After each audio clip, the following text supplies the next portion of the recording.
ಆತ್ಮೀಯ ಸ್ಪರ್ಧಾರ್ಥಿಗಳೇ, ಇವತ್ತಿನ ದಿವಸ ನಾವೊಂದು ವಿಶೇಷವಾದ ಅಧ್ಯಯನವನ್ನು ಸ್ಟಾರ್ಟ್ ಮಾಡುವ. ಯಾವುದು ಆ ವಿಶೇಷ ಅಧ್ಯಾಯ ಅಂತಂದ್ರೆ ಭೂಗೋಳಶಾಸ್ತ್ರ ಅಂತೇಳಿ. ನಿಮಗೆಲ್ಲ ಸಾಮಾನ್ಯವಾಗಿ ಗೊತ್ತಾಗಿರುತ್ತೆ. ಭೂಗೋಳಶಾಸ್ತ್ರ ಅಂದರೆ ಏನು ಸರ ಅಂತೇಳಿ. ಭೂಗೋಳಶಾಸ್ತ್ರ ಅಂದರೆ ಏನಂತ ಸಾಮಾನ್ಯವಾಗಿ ಎಲ್ಲ ಗೊತ್ತಾಗಿರುತ್ತೆ, ಬಟ್ ಆದರೂ ಕೂಡ ಸ್ವಲ್ಪ ದ್ವಂದ್ವ ಇರುತ್ತೆ. ಸಾಮಾನ್ಯ ಕೇಳಿದ ತಕ್ಷಣ ಹೇಳ್ಬಿಡ್ತೀವಿ ಭೂಗೋಳಶಾಸ್ತ್ರ ಅಂದ್ರೆ ಭೂಮಿಯ ಬಗ್ಗೆ ಅಧ್ಯಯನ ಮಾಡೋದು ಅಂತೇಳಿ. ಇಲ್ಲಿಂದನೇ ನಮ್ಮ ಸ್ಪರ್ಧಾತ್ಮಕ ಪರೀಕ್ಷೆಯ ಪ್ರಶ್ನೆಗಳು ಆರಂಭ ಆಗ್ತವೆ. ಭೂಗೋಳಶಾಸ್ತ್ರ ಅಂದರೆ ಭೂಮಿಯ ಬಗ್ಗೆ ಅಧ್ಯಯನ ಮಾಡುವುದು ಅಲ್ಲ. ಭೂಗೋಳಶಾಸ್ತ್ರ ಬೇರೆ, ಭೂಮಿ ಬಗ್ಗೆ ಅಧ್ಯಯನ ಮಾಡೋದು ಬೇರೆ. ಭೂಗೋಳಶಾಸ್ತ್ರ ಅಂದರೆ ಏನು ಅಂದರೆ ಭೂಮಿ ಬಗ್ಗೆ ವಿವರಣೆ ಮಾಡೋದು ಅಂತ ಅರ್ಥ. ನಾಳೆ ಹಿಂಗೆ ಸುಮ್ಮನೆ ಕೇಳ್ಬೋದು ನಿಮಗೆ, ಭೂಮಿಯ ಬಗ್ಗೆ ಅಧ್ಯಯನ ಮಾಡೋದನ್ನು ಮತ್ತೆ ಏನಂತ ಕರಿತೀವಿ ಸರ? ಭೂಮಿಯ ಬಗ್ಗೆ ಅಧ್ಯಯನ ಮಾಡುವುದು ಜಿಯೋಗ್ರಫಿ ಅಲ್ಲ, ಭೂಮಿಯ ಬಗ್ಗೆ ಅಧ್ಯಯನ ಮಾಡೋದನ್ನ ಜಿಯೋಲಜಿ ಅಂತ ಕರಿತಾ ಹೋಗ್ತೀವಿ. ಎರಡಕ್ಕೂ ವ್ಯತ್ಯಾಸ ಇದೆ. ನಾಳೆ ಕೇಳ್ಬೋದು, ಹಾಗಾದ್ರೆ ಭೂಮಿಯ ಬಗ್ಗೆ ಅಧ್ಯಯನ ಮಾಡುವುದಕ್ಕೆ ಏನಂತ ಕರಿತಾ ಹೋಗ್ತೀವಿ ಅಂತೇಳಿ. ಭೂಮಿಯ ಬಗ್ಗೆ ಅಧ್ಯಯನ ಮಾಡೋದನ್ನು ನಾವು ಜಿಯೋಲಜಿ ಅಂತ ಕರಿತಾ ಹೋಗ್ತೀವಿ, ನಾಟ್ ಜಿಯೋಗ್ರಫಿ. ಇದೊಂದು ಗ್ರೀಕ್ ಭಾಷೆ ಪದ ಇದು. ಗ್ರೀಕ್ ಭಾಷೆಯ ಪದ ಇದು. ಜಿಯೋ ಅಂದ್ರೆ ಭೂಮಿ ಅಂತ ಅರ್ಥ, ಲಜಿ ಅಂತಂದ್ರೆ ಅಧ್ಯಯನ ಅಂತ ಅರ್ಥ. ನೀವೊಂದು ಸಣ್ಣ ಹಿಂಟನ್ನು ನೆನ್ಪಿಟ್ಕೊಳ್ಳಿ, ಎಲ್ಲಾದರೂ ಗ್ರಫಿ, ಲಜಿ ಅನ್ನುವ ಪದಗಳು ಬಂತು ಅಂತಂದರೆ ಅದು ಗ್ರೀಕ್ ಭಾಷೆಯ ಪದ ಆಗಿರುತ್ತದೆ. ಎಲ್ಲಾದರೂ ಕಲ್ಚರ್ ಅನ್ನೋ ಪದ ಬಂತು ಅಂತಂದರೆ ಅದು ಲ್ಯಾಟಿನ್ ಭಾಷೆಯ ಪದ ಆಗಿರುತ್ತೆ. ನಾಳೆ ಎಪಿಕಲ್ಚರ್, ಸಿರಿಕಲ್ಚರ್, ಹಾರ್ಟಿಕಲ್ಚರ್, ಅಗ್ರಿಕಲ್ಚರ್, ಹಿಂಗೆ ಕಲ್ಚರ್ ಅನ್ನೋ ಪದ ಬಂತು ಅಂತಂದರೆ ಅದು ಲ್ಯಾಟಿನ್ ಭಾಷೆಯ ಪದ ಆಗಿರುತ್ತೆ. ಲಜಿ ಆಗಿರ್ಬೋದು, ಗ್ರಫಿ, ಕಾರ್ಟೋಗ್ರಫಿ, ಜಿಯೋಗ್ರಫಿ, ಲಜಿ ಅಥವಾ ಬಯೋಲಜಿ, ಜುವಾಲಜಿ ಅಂತ ಬಂತು ಅಂದ್ರೆ ಅವು ಗ್ರೀಕ್ ಭಾಷೆಯ ಪದ ಆಗಿರ್ತವೆ, ನಿಮ್ಗೆ ಗೊತ್ತಿರಲಿ. ಹಾಗಾದ್ರೆ ಭೂಮಿ ಬಗ್ಗೆ ಅಧ್ಯಯನ ಮಾಡೋದನ್ನು ಜಿಯೋಲಜಿ ಅಂತ ಕರಿತಾ ಹೋಗ್ತೀವಿ. ಆ ಭೌಗೋಳಿಕ ಪ್ರದೇಶವನ್ನು ವಿವರಣೆ ಮಾಡೋದಕ್ಕೆ ನಾವು ಜಿಯೋಗ್ರಫಿ ಅಂತ ಕರಿತಾ ಹೋಗ್ತೀವಿ. ಜಿಯೋಗ್ರಫಿ ಅಂತಂದ್ರೆ ಭೂಮಿಯ ವಿವರಣೆ ಮಾಡುವ ಶಾಸ್ತ್ರ ಅಂತ ಅರ್ಥ. ಓಕೆ, ಸ್ವಲ್ಪ ಗಮನಿಸ್ತಾ ಬರುವ. ಇವತ್ತಿನ ಕ್ಲಾಸಿಂದ ನಾವು ಪ್ರತಿದಿನ ಏನು ಮಾಡ್ತಾ ಹೋಗೋಣ ಅಂತಂದ್ರೆ ಒಂದೊಂದು ಅಧ್ಯಯನವನ್ನು ನಾವು ಇಡೀ ಕಂಪ್ಲೀಟ್ ಭೂಗೋಳಶಾಸ್ತ್ರನ ಅಧ್ಯಯನ ಮಾಡ್ಕೊಳ್ಳುವ. ಇದು ಒಂಥರ ವೈಡ್ ಆಗಿರತಕ್ಕಂಥ ಸಬ್ಜೆಕ್ಟ್. ಭಾಳ ಜನ ಈ ಜಿಯೋಗ್ರಫಿ ಸಬ್ಜೆಕ್ಟ್ನ ಕಂಪ್ಲೀಟ್ ಸಿಲೆಬಸ್ಸೇ ಅವ್ರಿಗೆ ಗೊತ್ತಿಲ್ಲ. ಜಿಯೋಗ್ರಫಿಲಿ ಏನೇನು ಬರ್ತೈತಿ ಅಂತೇಳಿ ನಾವು ಸಾಂಪ್ರದಾಯಿಕ ವಿಧಾನದಿಂದ ಅಧ್ಯಯನ ಮಾಡಕತ್ತಿರ್ತೀವಿ ಅಷ್ಟೇ. ಆದರೆ ಜಿಯೋಗ್ರಫಿ ಒಳಗಡೆ ಏನೇನು ಕಂಟೆಂಟ್ ಇದೆ ಅದನ್ನು ಫಸ್ಟ್ ನಾವು ಅರ್ಥ ಮಾಡ್ಕೋಬೇಕು. ಹಿಂಗಾಗಿನೇ ಇವತ್ತಿನ ಕ್ಲಾಸಲ್ಲಿ ನಾವು ನಿಮ್ಮ ಜೊತೆ ಏನು ಮಾತಾಡ್ತಾ ಹೋಗ್ತೀವಿ ಅಂದ್ರೆ ಜಿಯೋಗ್ರಫಿಯಲ್ಲಿ ಏನೇನು ಅಧ್ಯಯನ ಮಾಡ್ತೀವಿ, ವಿಚಾರದ ಟಾಪಿಕ್ಸ್ ಅವ್ರದೇ ಅಲ್ಲಿ ಯಾವ್ಯಾವ ಟಾಪಿಕ್ಸ್ಗಳಿದಾವೆ ಅನ್ನೋದನ್ನು ಅಧ್ಯಯನ ಮಾಡ್ತಾ ಬರೋಣ. ಮೊದಲನೇದಾಗಿ ಇಡೀ ಜಿಯೋಗ್ರಫಿಯನ್ನು, ಇಡೀ ಭೂಗೋಳಶಾಸ್ತ್ರವನ್ನು ಅಧ್ಯಯನದ ದೃಷ್ಟಿಯಿಂದ ನಾವು 5 ಭಾಗ ಮಾಡ್ಕೊಳ್ತೀವಿ. ಇಡೀ ಭೂಗೋಳಶಾಸ್ತ್ರವನ್ನು ಅಧ್ಯಯನದ ದೃಷ್ಟಿಯಿಂದ ನಾವು 5 ಭಾಗ ಮಾಡ್ತಾ ಹೋಗ್ತೀವಿ. ಒಂದನೇ ಭಾಗ ಯಾವುದು ಅಂತಂದ್ರೆ ಇಸ್ ದ ಫಸ್ಟ್ ಪಾರ್ಟ್ ಅಂತ ಬಂದ್ರೆ, ಮೊದಲನೇ ಭಾಗ ಯಾವುದು ಅಂತಂದ್ರೆ ದಟ್ ಇಸ್ ಅಸ್ಟ್ರೋನಮಿ ಅಂತೇಳಿ. ಅಸ್ಟ್ರೋನಮಿ ಅಂತೇಳಿ ಮೊದಲನೇ ಭಾಗ ಬಂದ್ರೆ ಅಸ್ಟ್ರೋನಮಿ ಅಂತೇಳಿ. ಕನ್ನಡದಲ್ಲಿ ಖಗೋಳಶಾಸ್ತ್ರ ಅಂತ ಕರಿತಾ ಹೋಗ್ತೀವಿ, ಅಥವಾ ಖಭೌತಶಾಸ್ತ್ರ ಅಂತ ಕರಿತಾ ಹೋಗ್ತೀವಿ. ಖಭೌತಶಾಸ್ತ್ರ ನಮಗೆ ಫಸ್ಟ್ ಸಿಲೆಬಸ್ ಗೊತ್ತಿರಬೇಕು. ವಿ ಹ್ಯಾವ್ ಕ್ಲಾರಿಟಿ, ನಾವು ಏನೇನು ಓದಬೇಕು. ನಮ್ಮಲ್ಲಿ ಕಾಂಪಿಟೇಟಿವ್ ಎಕ್ಸಾಮ್ಸಲ್ಲಿ ಒಂದು ಸಮಸ್ಯೆ ಏನಪ್ಪ ಅಂತಂದ್ರೆ ಒಂದು ಸಬ್ಜೆಕ್ಟಲ್ಲಿ ಏನು ಓದಬೇಕು ಅನ್ನೋದೇ ಗೊತ್ತಿರಲ್ಲ. ಫಸ್ಟ್ ಆಫ್ ಆಲ್ ಯಾವುದನ್ನು ಓದಬೇಕು, ಯಾವುದನ್ನು ಓದಬಾರ್ದು ಅನ್ನೋದು ಕೂಡ ಗೊತ್ತಿರಬೇಕು.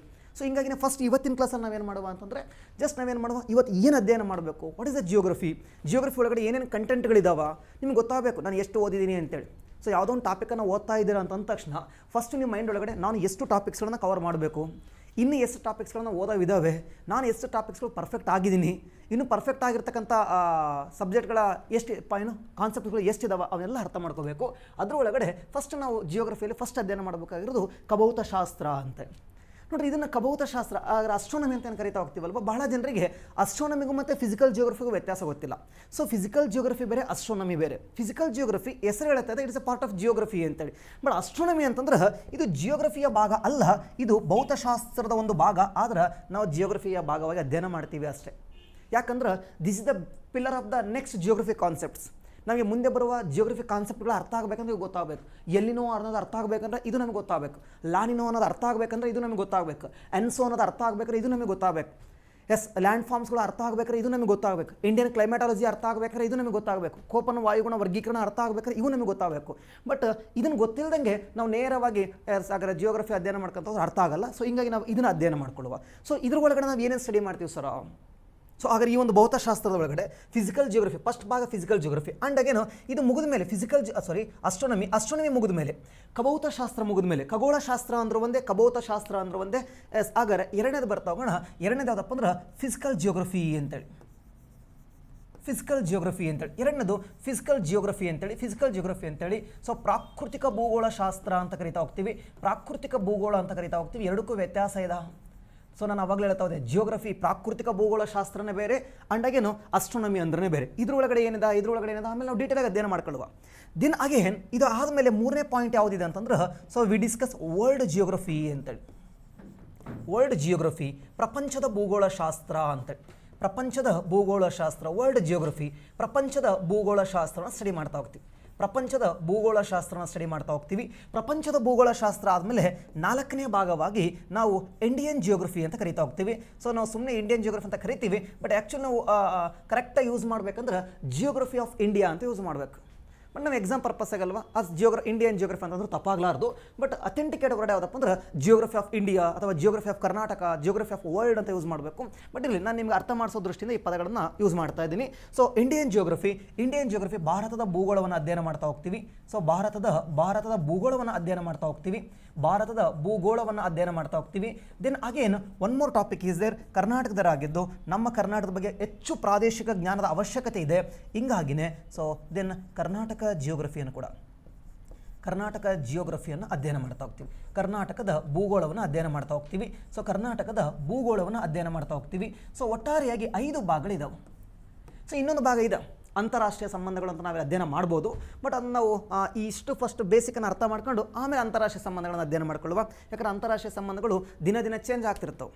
ಸೊ ಪ್ರತಿದಿನಗಳು ಏನಾಗ್ತಿರ್ತವೆ, ಚೇಂಜ್ ಆಗ್ತಿರ್ತವೆ. ಅಲ್ಲಿಯ ಸರ್ಕಾರಗಳು ಚೇಂಜ್ ಆಗ್ತಿರ್ತವೆ, ನಮ್ಮ ದೇಶದ ಸರ್ಕಾರಗಳು ಚೇಂಜ್ ಆಗ್ತಿರ್ತವೆ, ಅವ್ರ ತತ್ವಗಳು ಚೇಂಜ್ ಆಗ್ತಿರ್ತವೆ. ಅದು ನಾವು ಆಮೇಲೆ ಅಧ್ಯಯನ ಮಾಡ್ಕೊಳ್ಳುವ. ಸೊ ಇಷ್ಟು 5 ಭಾಗವನ್ನು ನೋಡ್ಕೊಳ್ತಾ ಹೋಗ್ತೀವಿ. ಸೊ ಇವತ್ತಿನ ಕ್ಲಾಸಲ್ಲಿ ಏನು ಮಾಡುವ ಅಂತಂದ್ರೆ, ಸೊ ಓಕೆ ಸರ್ ನಮಗೆ 5 ಭಾಗ ಅದಾವಂತ ಗೊತ್ತಾಯಿತು ಜಿಯೋಗ್ರಫಿ ಒಳಗಡೆ. ಸೊ ಈ ಜಿಯೋಗ್ರಫಿ ಅನ್ನೋ ಸಬ್ಜೆಕ್ಟ್ ಎಲ್ಲ ಸಬ್ಜೆಕ್ಟ್ಗೂ ಲಿಂಕ್ ಆಗುತ್ತೆ. ಇನ್ನೊಂದು ಯಾವುದೋ ಸಬ್ಜೆಕ್ಟ್ ಅರ್ಥ ಆಗಬೇಕಂದ್ರೆ ನಿಮಗೆ ಜಿಯೋಗ್ರಫಿ ಗೊತ್ತಿರಬೇಕು. ಫಾರ್ ಎಕ್ಸಾಂಪಲ್ ಆಗಿ ಇವತ್ತು ನರೇಂದ್ರ ಮೋದಿ ಅವರು ಆಸ್ಟ್ರೇಲಿಯಾಕ್ಕೆ ಹೋಗಿದ್ರು ರೀಸೆಂಟಾಗಿ.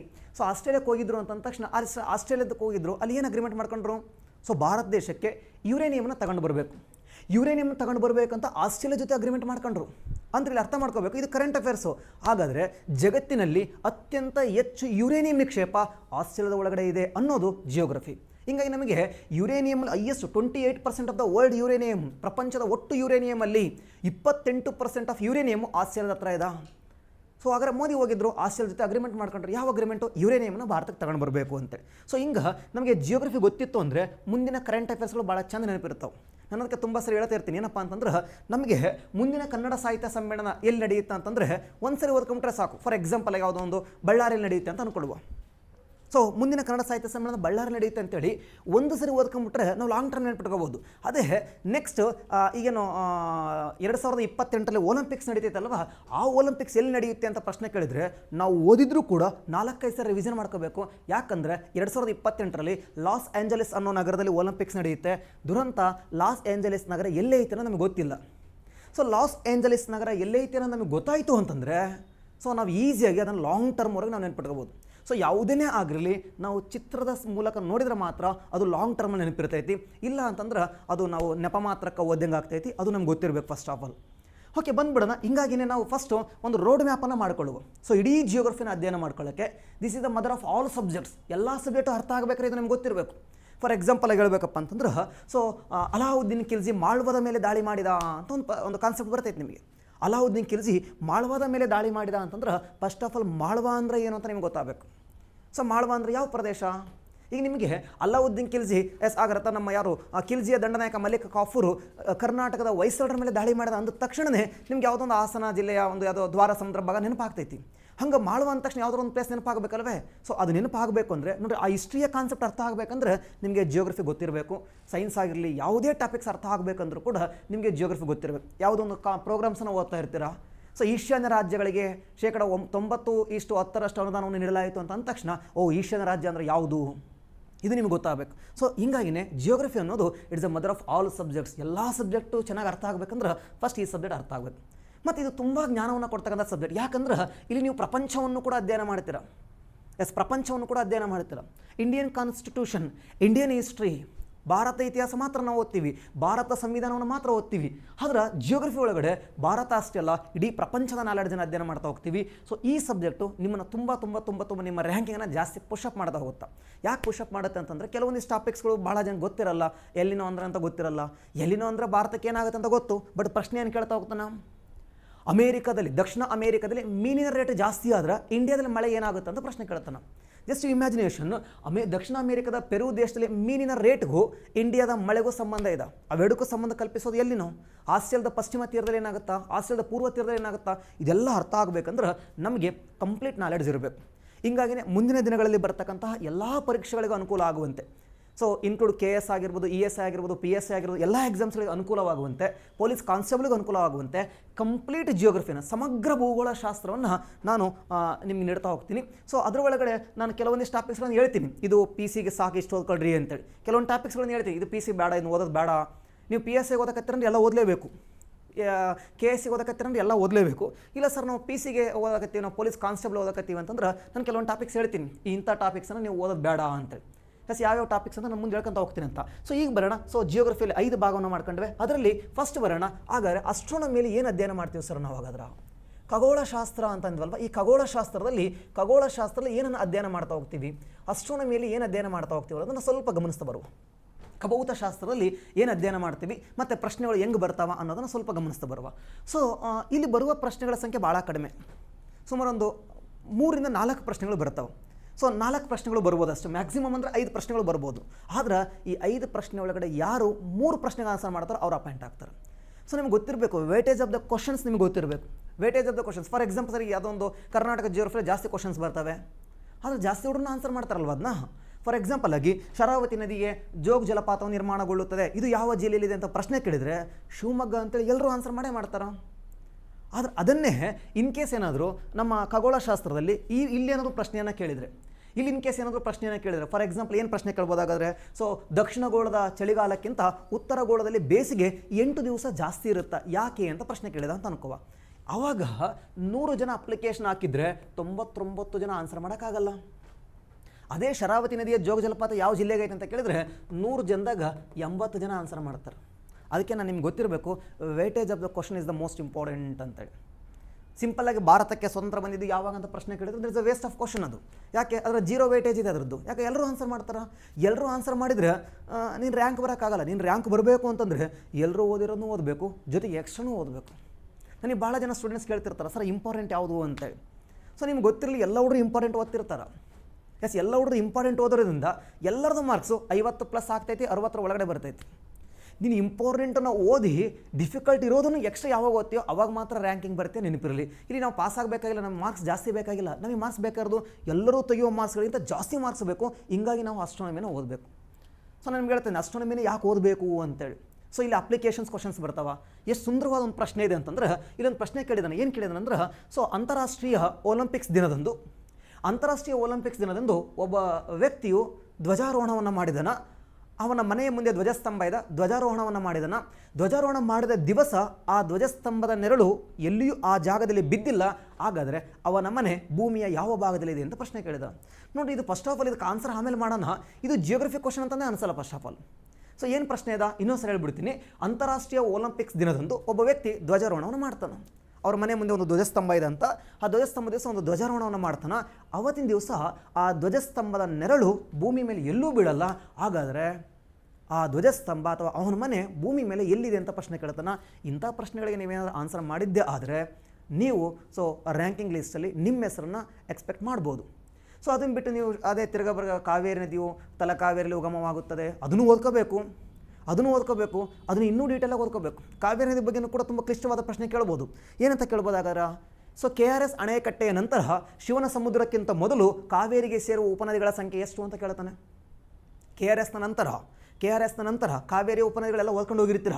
ಬಟ್ ಪ್ರಶ್ನೆ ಏನು ಕೇಳ್ತಾನೆ, ಕಾವೇರಿಗೆ ಸೇರುವ ಉಪನದಿಗಳನ್ನು ಕ್ರಮವಾಗಿ ಬರೀರಿ. ಫಸ್ಟ್ ಯಾವ ಸೇರುತ್ತಾ, ಸೆಕೆಂಡ್ ಯಾವ ಸೇರುತ್ತಾ, ಥರ್ಡ್ ಯಾವ ಸೇರುತ್ತಾ, ಅಂಡ್ ಕಾವೇರಿಗೆ ಸೇರುವ ಉಪನದಿ ಯಾವ್ಯಾವ ಎಲ್ಲೆಲ್ಲಿ ಸೇರ್ತಾ ಇದ್ದಾವ, KRS ಆದಮೇಲೆ ಯಾವ ಸೇರುತ್ತಾ, ಬಿಫೋರ್ ಯಾವುದಾದ್ರೆ ಶಿವನ ಸಮುದ್ರ ಯಾವ ಸೇರುತ್ತಾ, ಇದೆಲ್ಲ ಗೊತ್ತಾಗಬೇಕಂದ್ರೆ ನಿಮಗೆ ಮ್ಯಾಪ್ ಇರಲೇಬೇಕು. ವಿತೌಟ್ ಮ್ಯಾಪ್ ನೀವು ಜಿಯೋಗ್ರಫಿ ಓದಿದ್ರೆ ಅದು ಜಿಯೋಗ್ರಫಿ ಸ್ಟಡಿನೇ ಅಲ್ಲದು. ಸೊ ಎಲ್ಲ ಸಬ್ಜೆಕ್ಟು ನೀವು ಮ್ಯಾಪ್ ಇರಬೇಕು. ಯಾಕಂದರೆ ಬಿಕಾಸ್ ಆಫ್ ನಮಗೆ ಪಿಕ್ಚರ್ ಮೂಲಕ ನಾವು ಯಾವುದೋ ನೋಡ್ತಾ ಹೋಗ್ತೀವೋ ಅದು ಲಾಂಗ್ ಟರ್ಮ್ ಏನಾಗುತ್ತೆ, ಸ್ಟೋರ್ ಆಗುತ್ತೆ. ನೀವೇ ಎಷ್ಟೋ ದಿವಸ ನಿಮ್ಮ PUCಲೋ ಅಥವಾ SLCಲೋ ಓದಿರೋ ಸ್ನೇಹಿತರನ್ನ ಅವ್ರ ಹೆಸರು ಮರ್ತೋಗಿರ್ತಾವೆ, ಬಟ್ ಅವ್ರ ಮುಖ ಪರಿಚಯ ನಮಗೆ ಭಾಳ ಚಂದ ನೆನಪಿರ್ತೈತಿ.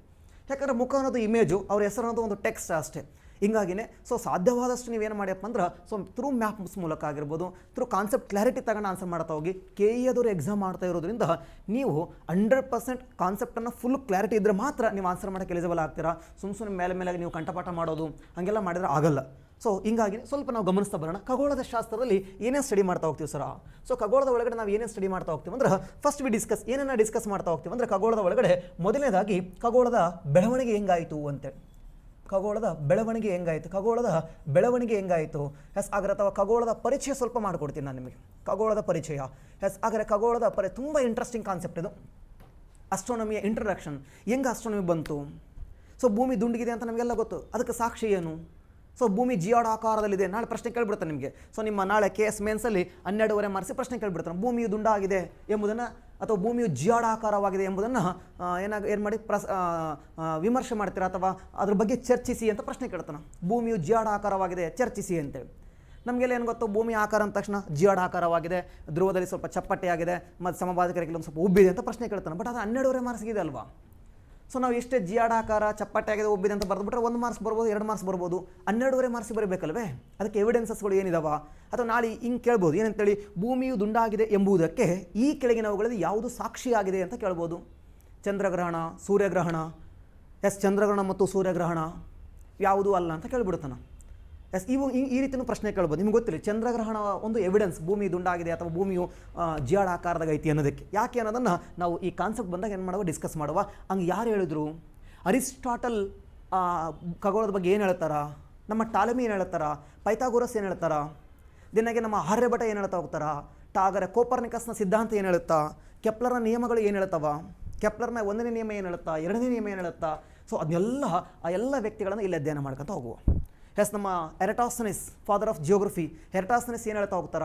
ದಿನ ಅದಾದಮೇಲೆ ಅಲೆಕ್ಸಾಂಡರ್ ವ್ಯಾನ್ ಅಂಬರ್ಟ್ ಅಂತ ಬರ್ತಾ ಹೋಗ್ತಾರೆ, ಚಾರ್ಲ್ಸ್ ಡಾರ್ವಿನ್ ಥಿಯರಿ ಅಂತ ಬರ್ತಾ ಹೋಗುತ್ತಾ, ವಿಲಿಯಂ ಹರ್ಷಲ್ ಅಂತ ಬರ್ತಾ ಹೋಗ್ತಾರೆ. ಸೊ ಇವೆಲ್ಲ ಖಗೋಳಶಾಸ್ತ್ರಕ್ಕೆ ಕೊಡುಗೆ ಕೊಟ್ಟಿದ್ದಾರೆ. ನಾಳೆ ಅವರ ಕೊಡುಗೆಗಳನ್ನು ಕೊಟ್ಟು ಮ್ಯಾಚ್ ಮಾಡೋಂಥ ಪ್ರಶ್ನೆ ಕೇಳ್ಬೋದು. ಸೊ ಅದನ್ನು ನಾವೇನು ಮಾಡೋಣ ಅಂದ್ರೆ ಇಲ್ಲಿ ಅಧ್ಯಯನ ಮಾಡ್ಕೊಳ್ತಾ ಹೋಗುವ ಪರಿಚಯ ಅನ್ನೋ ಭಾಗದಲ್ಲಿ. ದೆನ್ ಅಗೇನ್ ಇದಾದಮೇಲೆ ಏನು ಅಧ್ಯಯನ ಮಾಡುವಂದ್ರೆ ವಿಶ್ವ ಅನ್ನೋ ಚಾಪ್ಟರ್ ಬಗ್ಗೆ ಅಧ್ಯಯನ ಮಾಡುವ. ವಿಶ್ವ ವಿ ಕಾಲ್ಡ್ ಯೂನಿವರ್ಸ್ ಅಂತ ಕರಿತಾ ಹೋಗ್ತೀವಿ. ಯೂನಿವರ್ಸ್ ಅಂತ ಕರೀತಾರೆ. ವಿಶ್ವದ ಬಗ್ಗೆ ಅಧ್ಯಯನ ಮಾಡ್ತಾ ಹೋಗುವ. ಸೊ ವಿಶ್ವ ಹೆಂಗೆ ಸೃಷ್ಟಿಯಾಯಿತು, 13.73 ಬಿಲಿಯನ್ ವರ್ಷಗಳ ಹಿಂದೆ 13.73 ಬಿಲಿಯನ್ ವರ್ಷಗಳ ಹಿಂದೆ ಇದ್ದಂಥ ಈ ಎರಡು ಎನರ್ಜಿಗಳು ಪರಸ್ಪರ ಘರ್ಷಣೆಯಾಗಿ 2 ನಿಮಿಷದಲ್ಲಿ ವಿಶ್ವ ಸೃಷ್ಟಿಯಾಗುತ್ತಾ. ಆ 2 ನಿಮಿಷದ ವಿಶ್ವ ಹೆಂಗೆ ಸೃಷ್ಟಿಯಾಯಿತು. ಸೊ ಬಿಗ್ ಬ್ಯಾಂಗ್ ಥಿಯರಿಯನ್ನೇ ನಾವು ಯಾಕೆ ನಂಬಬೇಕು.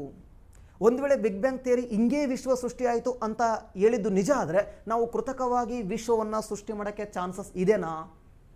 ಸೊ ನಾವು ಆರ್ಟಿಫಿಷಿಯಲಾಗಿ ಏನೇನೋ ಕ್ರಿಯೇಟ್ ಮಾಡ್ತೀವಲ್ವೇ, ಆರ್ಟಿಫಿಷಿಯಲಾಗಿ ಜಗತ್ತನ್ನು ಸೃಷ್ಟಿ ಮಾಡ್ಬೋದಾ.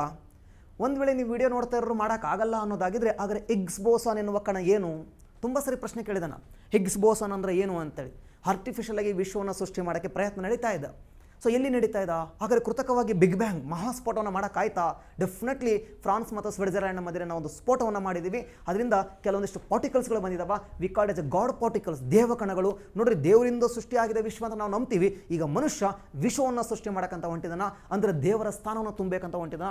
ಇಂಥ ಒಂದು ಕ್ಯೂರಿಯಾಸಿಟೀಸ್ ಟಾಪಿಕ್ಸು ಈ ಒಂದು ಭಾಗದಲ್ಲಿ ನಾವು ಅಧ್ಯಯನ ಮಾಡ್ತಾ ಹೋಗ್ತೀವಿ. ವಿಶ್ವ ಹೆಂಗೆ ಸೃಷ್ಟಿಯಾಯಿತು, ಮುಂದಿನ ದಿನಗಳಲ್ಲಿ ವಿಶ್ವ ಹೆಂಗೆ ನಾಶ ಆಗುತ್ತಾ ಅನ್ನೋದನ್ನು ಕೂಡ ನಾವಿಲ್ಲಿ ಅಧ್ಯಯನ ಮಾಡ್ಕೊಳ್ಳುವ ಈ ಒಂದು ಭಾಗದಲ್ಲಿ. ದಿನಾಗೇನು ವಿಶ್ವ ಆದ ಮೇಲೆ ನೆಕ್ಸ್ಟ್ ಮುಂದಕ್ಕೆ ಬರ್ತಾ ಹೋಗ್ತೀವಿ, ಗ್ಯಾಲಾಕ್ಸಿಗಳು ಅಂದರೆ ಏನು ಅಂತೇಳಿ. ಸೊ ಇದೇ ಟಾಪಿಕಲ್ಲೇ ಮತ್ತೆ ನಾವು ಅಧ್ಯಯನ ಮಾಡುವ ಮತ್ತೊಂದು ಪಾಯಿಂಟ್ ಯಾವುದಂದ್ರೆ ಗ್ಯಾಲಾಕ್ಸಿ ಅಂತೇಳಿ. ಮತ್ತೆ ಒಂದು ಪಾಯಿಂಟ್ ಯಾವುದಪ್ಪ ಅಂದ್ರೆ ಗ್ಯಾಲಾಕ್ಸಿ ಅಂತೇಳಿ. ಗ್ಯಾಲಾಕ್ಸಿಗಳು ಅಂತ ಕರಿತಾ ಹೋಗ್ತೀವಿ. ಸೊ ಗ್ಯಾಲಾಕ್ಸಿಗಳು ಹಾಗಾದ್ರೆ ಸೊ ಯಾವ್ಯಾವ ಗ್ಯಾಲಾಕ್ಸಿಗಳಿದಾವೆ. ಗ್ಯಾಲಾಕ್ಸಿನ ಪದವನ್ನು ಯಾರು ಕೊಟ್ಟರು, 1610ರಲ್ಲಿ ಗೆಲಲಿಯೋ ಅಂತಕ್ಕಂಥ ಒಬ್ಬ ವಿಜ್ಞಾನಿ ಮೊಟ್ಟ ಮೊದಲ ಬಾರಿಗೆ ಗ್ಯಾಲಾಕ್ಸಿ ಅನ್ನೋ ಪದವನ್ನು ಕೊಟ್ಟುಬಿಡ್ತಾನೆ. ಆದರೆ ನಿಮಗೆ ಗೊತ್ತಿರಲಿ, ಗೆಲಲಿಗೆ ಗ್ಯಾಲಾಕ್ಸಿ ಎಂದರೇನು ಅಂತ ಗೊತ್ತಿರಲಿಲ್ಲ. ಅವನೊಂದು ಪದವನ್ನು ಕೊಡ್ತಾನೆ ಅಷ್ಟೇ.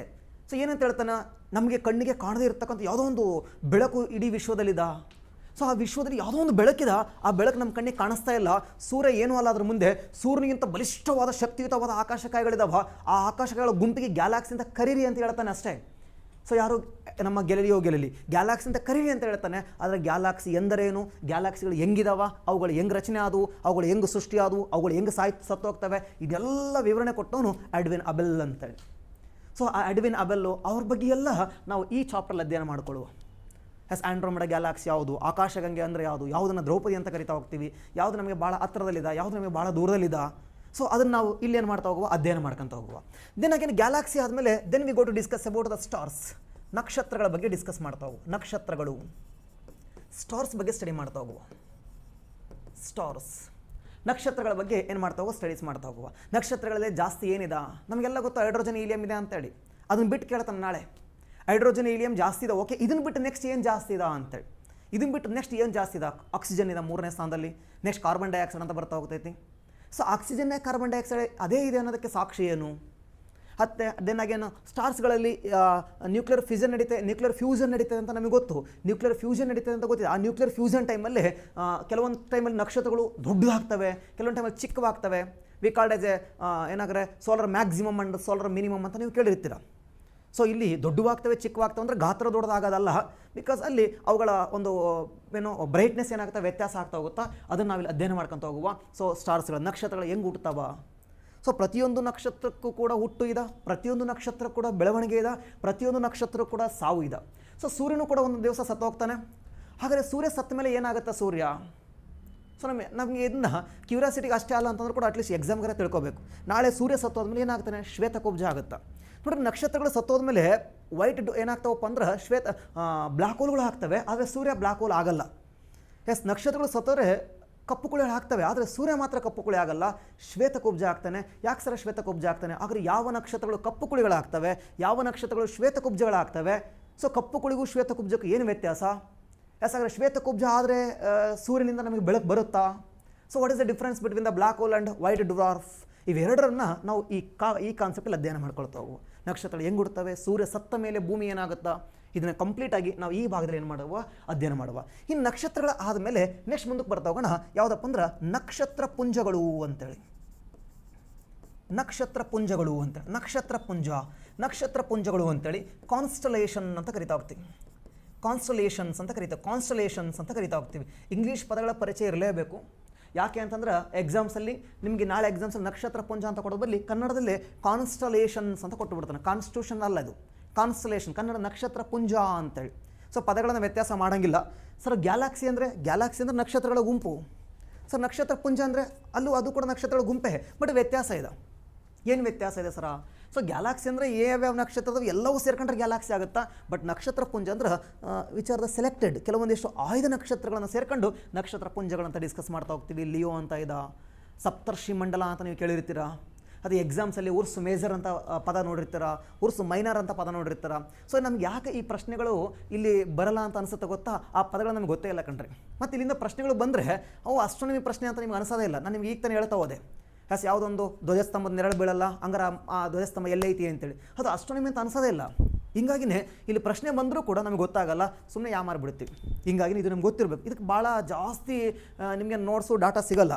ಮ್ಯಾಕ್ಸಿಮಮ್ ಅಂತಂದ್ರೆ ಒಂದು 60-70 ಪೇಜ್ ಓದ್ಕೊಂಡ್ಬಿಟ್ರೆ ಸುಲಭವಾಗಿ 2-3 ಮಾರ್ಕ್ಸನ್ನು ಯಾರೂ ತೆಗೆದೇ ಇರುವ ಮಾರ್ಕ್ಸ್ಗಳನ್ನು ನಾವು ಗೇನ್ ಮಾಡ್ಕೋಬೋದು. ದಿನಾಗಿ ನಕ್ಷತ್ರ ಪುಂಜ ಆದಮೇಲೆ ಮತ್ತೇನು ಅಧ್ಯಯನ ಮಾಡ್ತಾ ಹೋಗ್ತೀವಿ ಸರ್ ಅಂತಂದ್ರೆ ಈ ಕಡೆ ಸರ್ ಬಂದ್ಬಿಡ್ತೀನಿ. ಹಾಗಾದರೆ ಸೌರಮಂಡಲದ ಬಗ್ಗೆ ಅಧ್ಯಯನ ಮಾಡ್ತಾ ಹೋಗ್ತೀವಿ. ಸೌರಮಂಡಲ, ಸೋಲಾರ್ ಸಿಸ್ಟಮ್ ಅಂತ ಕರಿತಾ ಹೋಗ್ತೀವಿ. ಸೌರಮಂಡಲದ ಬಗ್ಗೆ ಅಧ್ಯಯನ ಮಾಡ್ತಾ ಹೋಗ್ತೀವಿ. ಸೌರಮಂಡಲ, ಸೋಲಾರ್ ಸಿಸ್ಟಮ್, ಸೌರಮಂಡಲ ಇನ್ನು ಇಲ್ಲಿ ಅಧ್ಯಯನ ಮಾಡ್ತಾ ಹೋಗುವ. ಸೌರಮಂಡಲ ಅಧ್ಯಯನ ಮಾಡ್ತಾ ಹೋಗುವ. ಈ ಸೌರಮಂಡಲದ ಒಳಗಡೆ ಏನೇನು ಅಧ್ಯಯನ ಮಾಡ್ಬೇಕು ಸರ್? ಸೌರಮಂಡಲದ ಒಳಗಡೆ ನಾವಿಲ್ಲಿ ಟಾಪಿಕ್ ಹೆಸರು ಕೊಟ್ಬಿಡೋಣ. 1ನೇದು ಪರಿಚಯ, 2ನೇದು ಯೂನಿವರ್ಸ್, 3ನೇದು ಗ್ಯಾಲಾಕ್ಸಿ, 4ನೇದು ಸ್ಟಾರ್ಸ್, 5ನೇದು ಯಾವ್ದಾದ್ರೆ ಕಾನ್ಸ್ಟಲೇಷನ್, 6ನೇದು ಬರೋಣ ಸೋಲಾರ್ ಸಿಸ್ಟಮ್ ಅಂತೇಳಿ, ಸೌರಮಂಡಲ ಅಂತೇಳಿ, ಸೋಲಾರ್ ಸಿಸ್ಟಮ್. ಸೊ ಈ ಸೋಲಾರ್ ಸಿಸ್ಟಮ್ ಒಳಗಡೆ ಏನು ಅಧ್ಯಯನ ಮಾಡ್ತಾ ಹೋಗ್ತೀವಿ ಸರ? 6.A, ಆದರೆ 6.1 ಬರ್ತೀನಿ. ಆದರೆ ಫಸ್ಟ್ ಅಧ್ಯಯನ ಮಾಡೋದು ಏನು ಗೊತ್ತಾ? ಆದರೆ ಸನ್ ಬಗ್ಗೆ ಅಧ್ಯಯನ ಮಾಡುವ, ಸೂರ್ಯನ ಬಗ್ಗೆ ಅಧ್ಯಯನ ಮಾಡುವ. ಸೊ ಸೂರ್ಯನ ಬಗ್ಗೆ ಅಧ್ಯಯನ ಮಾಡ್ತಾ ಹೋಗುವ. ಬರೀ ಸೂರ್ಯನ ಬಗ್ಗೆ ಅಷ್ಟೇ ಅಧ್ಯಯನ ಮಾಡಿದ್ರೆ ಸಾಲದು. ಆದಿತ್ಯ L1 ಮಿಷನ್ ಏನು? What is the difference between the Parker solar probe and Aditya L1? ಅಮೇರಿಕದವ್ರು ಕೂಡ ಅಧ್ಯಯನ ಮಾಡಿದಾರ. ಆದರೆ ಸೂರ್ಯನ ಬಗ್ಗೆ ಅಮೇರಿಕದ ಅಧ್ಯಯನಕ್ಕೂ ನಮಗೆ ಏನು ವ್ಯತ್ಯಾಸ ಇದೆ? ಇಲ್ಲಿ ಸೂರ್ಯ ಇದೆ ಕಣ್ರಿ, ಇಲ್ಲಿ ಭೂಮಿ ಇದೆ. ಅಮೇರಿಕದ ಪಾರ್ಕರ್ ಸೋಲಾರ್ ಪ್ರೋಬ್ ನೀವೆಲ್ಲ ಕೇಳ್ತೀರ, ಸೂರ್ಯನ ಯಾರು ಟಚ್ ಮಾಡೋಕ್ಕಾಗಲ್ಲ, 6000 ಡಿಗ್ರಿ ಸೆಲ್ಸಿಯಸ್ ಟೆಂಪ್ರೇಚರ್ ಇರ್ತೈತಿ ಅಂತೇಳಿ. ನಿಮ್ಗೆ ಗೊತ್ತಿರಲಿ, ಪಾರ್ಕರ್ ಸೋಲಾರ್ ಪ್ರೋಬ್ ಹೋಗಿ ಸೂರ್ಯನ ಟಚ್ ಮಾಡಿದ. ಇದು ಅಮೇರಿಕದ ಸೌರಯಾನ. ನಾವೆಲ್ಲಿ ತನಕ ಹೋಗಿವಿ ಸರ? ನಾವೆಲ್ಲಿ ತನಕ ಹೋಗಿವಿ ಅಂದ್ರೆ ಇಲ್ಲಿಂದ ಇಲ್ಲಿಗೆ ಹೋಗಿಕೊಂಡ್ರೆ ಅಷ್ಟೇ 15 ಲಕ್ಷ ಕಿಲೋಮೀಟ್ರ್. ಇಲ್ಲಿ ಶುಕ್ರಗ್ರಹ ಐತಿ, ನಾವು ಶುಕ್ರಗ್ರಹನೂ ದಾಟಿಲ್ಲ. ಇಲ್ಲಿ ಕೂತ್ಕೊಂಡು ನಾವು ಅಧ್ಯಯನ ಮಾಡಕತ್ತೀವಿ. ಇದು ಆದಿತ್ಯ L1, ಇದು ಪಾರ್ಕರ್ ಸೋಲಾರ್ ಪ್ರೋಬ್. ಇವೆರಡರ ವ್ಯತ್ಯಾಸ ಗೊತ್ತಿರಬೇಕು. ಸೌರಯಾನ ಅಂತ ತಕ್ಷಣ ನಾವು ಸೀದಾ ಸೂರ್ಯನ ಹತ್ರಕ್ಕೆ ಹೋಗಿಲ್ಲ. ಚಂದ್ರಯಾನ ಮಾಡ್ಬೇಕಾದ್ರೆ ಚಂದ್ರನ ಹತ್ರಕ್ಕೆ ಹೋಗಿದ್ದೀವಿ, ಶುಕ್ರಯಾನ ಮಾಡ್ಬೇಕಾದ್ರೆ ಶುಕ್ರನ ಹತ್ರಕ್ಕೆ ಹೋಗ್ತೀವಿ, ಮಂಗಳಯಾನ ಮಾಡಿದ್ರೆ ಮಂಗಳನ ಹತ್ರಕ್ಕೆ ಹೋಗ್ತೀವಿ. ಆದರೆ ಇಂಡಿಯಾ ಸೌರಯಾನ ಮಾಡೈತೆ ಅಂದ್ರೆ ಸೂರ್ಯನ ಹತ್ರಕ್ಕೆ ಹೋಗಿಲ್ಲ. ಜಸ್ಟ್ ನಾವು ಹೋಗಿರೋದು ಸೂರ್ಯ ಇರೋದು 149.6 ದಶಲಕ್ಷ ಕಿಲೋಮೀಟರ್, ಅಥವಾ ರೌಂಡ್ ಫಿಗರ್ ಆಗಿ ಆಗ 150 ದಶಲಕ್ಷ ಕಿಲೋಮೀಟರ್, ಒಂದು ಆಸ್ಟ್ರೋನಾಮಿಕಲ್ ಯೂನಿಟ್ ಅಂತ ಕರಿತಾ ಹೋಗ್ತೀವಿ. ಆದ್ರೆ ನಾವು ಹೋಗಿರೋದು 1.5 ದಶಲಕ್ಷ ಕಿಲೋಮೀಟರ್ ಅಷ್ಟೇ ಕಣ್ರಿ. ಎಕ್ಸಾಕ್ಟಾಗಿ ಹೇಳ್ಬೇಕಂದ್ರೆ 100 ಕಿಲೋಮೀಟರ್ ಡಿಸ್ಟೆನ್ಸ್ ಇದ್ರೆ ನಾವು ಹೋಗಿರೋದು 1 ಕಿಲೋಮೀಟರ್ ಅಷ್ಟೇ. ಯಾಕೆ ಸರ್ ಅಲ್ಲಿಗೆ ಹೋಗಬೇಕು? What is L1? ಆದಿತ್ಯ ಅಂದರೆ ಸೂರ್ಯ, ಓಕೆ. L1 ಅಂದರೆ ಏನು? ಆಸ್ ಲಾಗ್ರೇಜ್ ಪಾಯಿಂಟ್ಸ್ ಅಂದ್ರೇನು, ಎಷ್ಟು ಲಾಗ್ರೇಜ್ ಪಾಯಿಂಟ್ಸ್ಗಳಿದಾವ, ಅದೇ ಪಾಯಿಂಟಲ್ಲಿ ಯಾಕೆ ಸ್ಯಾಟಲೈಟ್ಗಳನ್ನು ಇಡಬೇಕು, ಅದನ್ನೆಲ್ಲ ನಾವೇನು ಅಧ್ಯಯನ ಮಾಡೋಣಪ್ಪ ಅಂದ್ರೆ ಈ ಸೋಲಾರ್ ಸಿಸ್ಟಮ್ ಒಳಗಡೆ ಏನು ಮಾಡ್ತಾ ಹೋಗೋಣ, ಅಧ್ಯಯನ ಮಾಡ್ತಾ ಹೋಗುವ. ದೆನ್ ಸೋಲಾರ್ ಸಿಸ್ಟಮ್ ಸನ್ ಆದಮೇಲೆ ಸೂರ್ಯ ಆದಮೇಲೆ ಮತ್ತೇನು ಅಧ್ಯಯನ ಮಾಡ್ತೀವಿ ಸರ್ ಸೌರಮಂಡಲದ ಒಳಗಡೆ ಅಂತಂದರೆ, ಸೂರ್ಯ ಆದಮೇಲೆ ಹಾಗಾದರೆ 6.2 ಹಾಗಾದರೆ ಪ್ಲಾನೆಟ್ಸ್ಗಳ ಬಗ್ಗೆ ಸ್ಟಡಿ ಮಾಡ್ತಾ ಹೋಗುವ.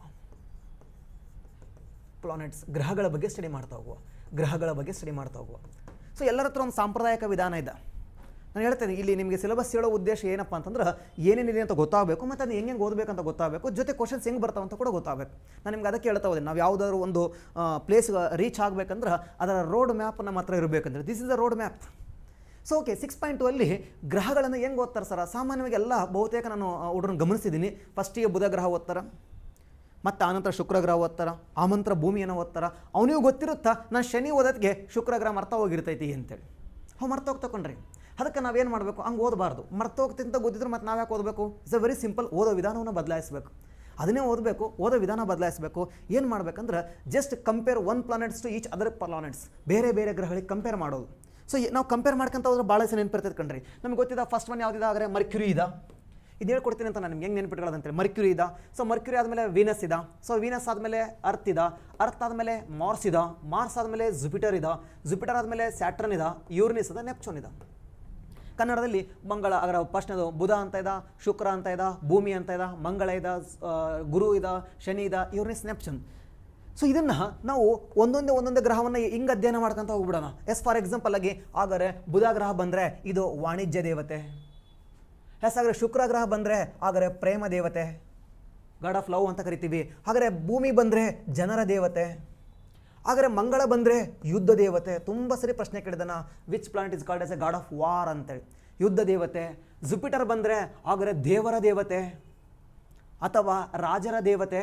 ಹಾಗಾದರೆ ಸ್ಯಾಟ್ರನ್ ಅಂತ ಬಂತು ಅಂದರೆ ಕೃಷಿ ದೇವತೆ. ಹಾಗಾದರೆ ಯೂರ್ನಿಸ್ ಅಂತ ಬಂತು ಅಂದರೆ ಆಕಾಶದ ದೇವತೆ. ನೆಪ್ಚೂನ್ ಅಂತ ಬಂತು ಅಂದರೆ ಹಾಗಾದರೆ ಸಾಗರ ದೇವತೆ ಅಂತೆ ಅಥವಾ ಜಲದೇವತೆ. ನೋಡ್ರಿ, ಹಿಂಗೆ ನೆನ್ಪಿಟ್ಕೊಂಡ್ರೆ ನಾವು ಆರಾಮಾಗಿ ಏನು ಮಾಡ್ಬೋದು, ಒಂದೊಂದೇ ಪಾಯಿಂಟ್ ಅಂತ ನೆನ್ಪಿಟ್ಕೊಂಡ್ರೆ ದೆನ್ ಅಕ್ಷಭ್ರಮಣ ಒಂದು ಕಡೆ ನೆನ್ಪಿಟ್ಕೊಳ್ಳೋದು, ಪರಿಭ್ರಮಣೆಯನ್ನು ಒಂದು ಕಡೆ ನೆನ್ಪಿಟ್ಕೊಳ್ಳೋದು, ಉಪಗ್ರಹಗಳನ್ನು ಒಂದೇ ಕಡೆ ಎಲ್ಲ ನೆನ್ಪಿಟ್ಕೊಳ್ಳೋದು. ಹಿಂಗೆ ಮಾಡಿದರೆ ಅವ್ನು ಹಿಂಗೆ ಪ್ರಶ್ನೆ ಕೇಳಿದ್ರು ನಾವು ದೀರ್ಘಕಾಲದವರೆಗೆ ನಾವು ನೆನ್ಪಿಟ್ಕೋಬೋದು. ಜೊತೆಗೆ ಕಂಪೇರ್ ಮಾಡಿದ್ರೆ ಕನ್ಫ್ಯೂಸ್ ಕಮ್ಮಿ ಆಗ್ತವೆ. ನಿಮ್ಗೆ ಗೊತ್ತಿರಬೇಕು, ಯಾವಾಗ ಕನ್ಫ್ಯೂಸ್ ಆಗೋಕ್ಕೆ ಸ್ಟಾರ್ಟ್ ಆಗುತ್ತೋ ಆಗ ನಾವು ಕಂಪೇರ್ ಮಾಡಬೇಕಷ್ಟೇ. This is the way of study. ಇದೇ ಅಧ್ಯಯನದ ಮೂಲ ಅಷ್ಟೇ.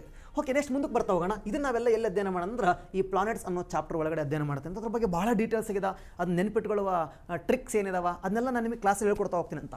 ಇದನ್ನು ಮುಂದಕ್ಕೆ ಬರ್ತಾ ಹೋಗ್ತೀನಿ. 6.3ಗೆ ಬರೋದಾದರೆ ಇಲ್ಲಿ ನಾವು ಏನು ನೋಡ್ತಾ ಹೋಗ್ತೀವಿ ಅಂದ್ರೆ ಡ್ವಾರ್ಫ್ ಪ್ಲಾನೆಟ್ ಬಗ್ಗೆ ಸ್ಟಡಿ ಮಾಡ್ತಾ ಹೋಗ್ತೀವಿ. Dwarf planets. ಆದರೆ ಡ್ವಾರ್ಫ್ ಪ್ಲಾನೆಟ್ಸ್ ಬಗ್ಗೆ ಸ್ಟಡಿ ಮಾಡಿ. ಡ್ವಾರ್ಫ್ ಪ್ಲಾನೆಟ್ಸ್ ಅಂದರೆ ಏನು ಸರ? ಹಾಗಾದರೆ ಕುಬ್ಜ ಗ್ರಹಗಳು ಅಂತೇಳಿ.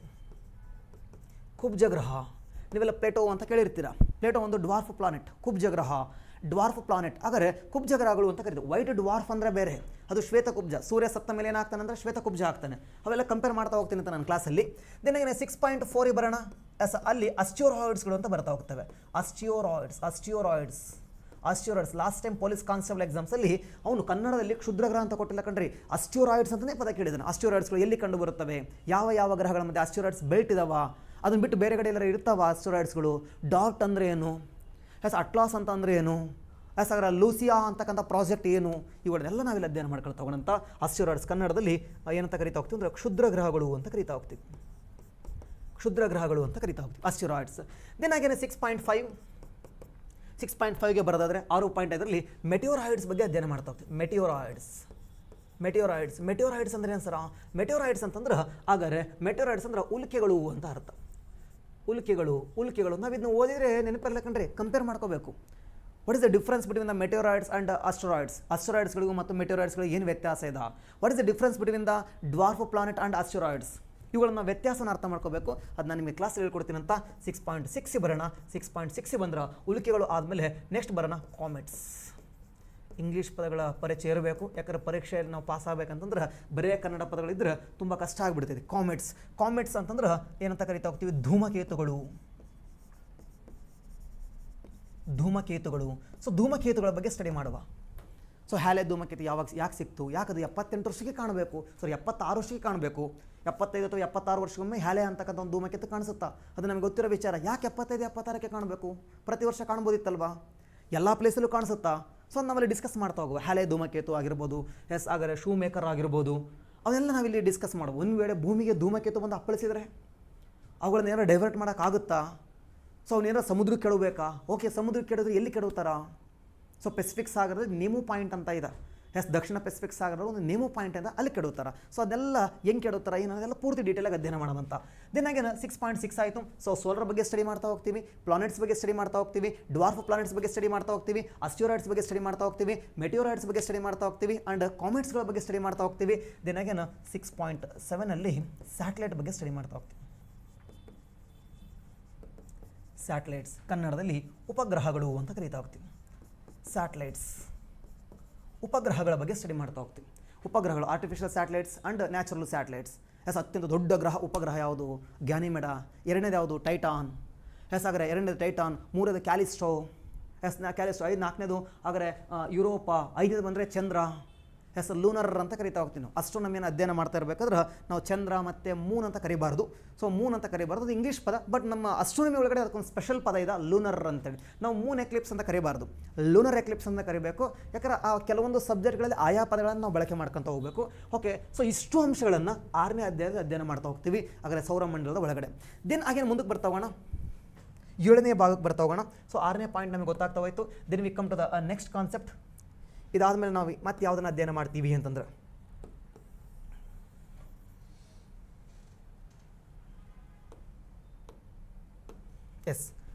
I think 7th one.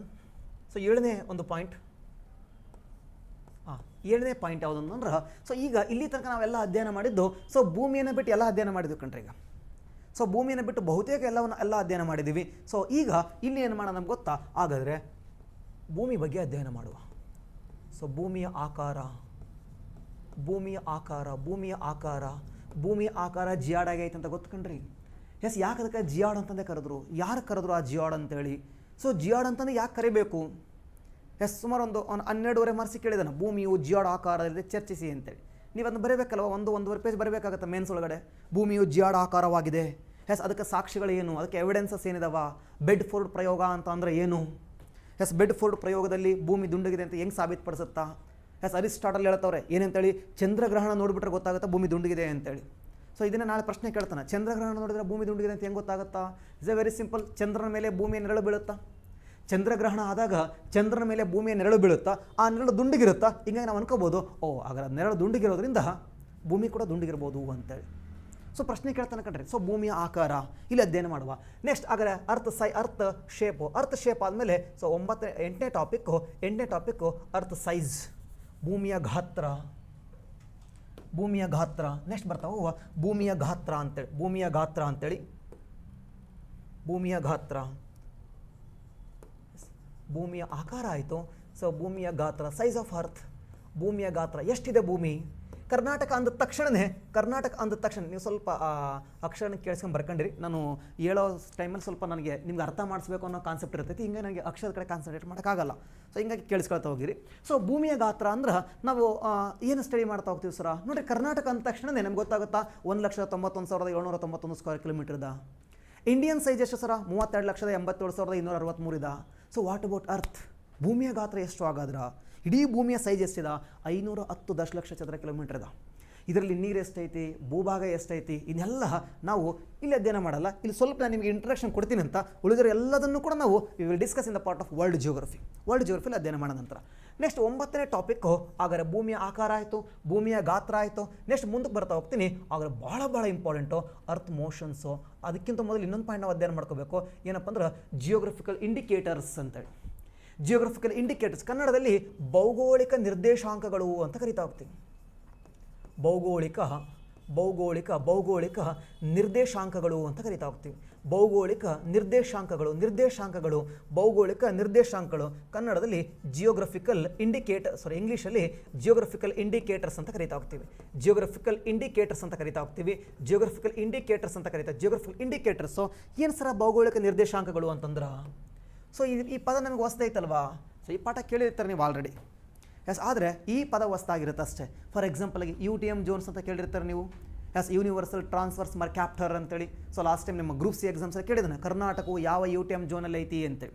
42 ಮತ್ತು 44ರವರೆಗೆ ಕಂಡು ಬರ್ತೈತಿ. So U T M zones ಆಗಿರ್ಬೋದು, ಸೊ ಲ್ಯಾಟಿಟ್ಯೂಡ್ಸ್ ಆಗಿರ್ಬೋದು, ಲಾಂಗಿಟ್ಯೂಡ್ಸ್ ಆಗಿರ್ಬೋದು, ಅಂದ್ರೆ ಸರ ಅಕ್ಷಾಂಶಗಳಾಗಿರ್ಬೋದು, ಅಕ್ಷಾಂಶ, ಲ್ಯಾಟಿಟ್ಯೂಡ್ಸ್, ಲ್ಯಾಂಗಿಟ್ಯೂಡ್ಸ್, ರೇಖಾಂಶಗಳಾಗಿರ್ಬೋದು.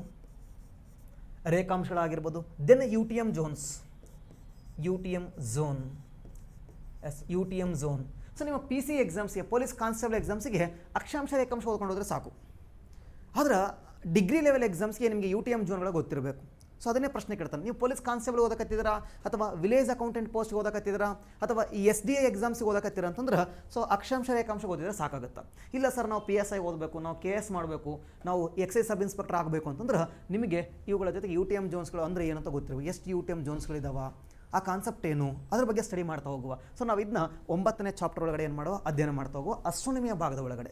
ದೆನ್ ಆಗಿರಿ ಇದಾದಮೇಲೆ ಹಾಗಾದರೆ 9ನೇ ಚಾಪ್ಟರ್ ಆದಮೇಲೆ then we discuss go to the 10th chapter. ಇಲ್ಲಿ ಏನು ಅಧ್ಯಯನ ಮಾಡ್ತಾ ಹೋಗ್ತೀವಿ ಅಂದ್ರೆ ಸೊ ಅರ್ತ್ ಮೋಷನ್ಸ್ ಬಗ್ಗೆ, ಕನ್ನಡದಲ್ಲಿ ಭೂಮಿಯ ಚಲನೆಗಳು ಅಂತ ಕರಿತಾ ಹೋಗ್ತೀವಿ. ಭೂಮಿಯ ಚಲನೆಗಳ ಬಗ್ಗೆ ಅಧ್ಯಯನ ಮಾಡ್ತಾ ಹೋಗ್ತೀವಿ. ಭೂಮಿಯ ಚಲನೆಗಳು ತುಂಬ ತಿಳ್ಕೋಬೇಕಾಗಿದೆ. ಈ ಭೂಮಿಯ ಚಲನೆಗಳು ಇಡೀ ನಮ್ಮ ಭೂಗೋಳದ ಸುಮಾರು 50% ಡಿಪೆಂಡ್ ಆಗೋದು ಈ ಭೂಮಿಯ ಚಲನೆಗಳ ಮೇಲೆ.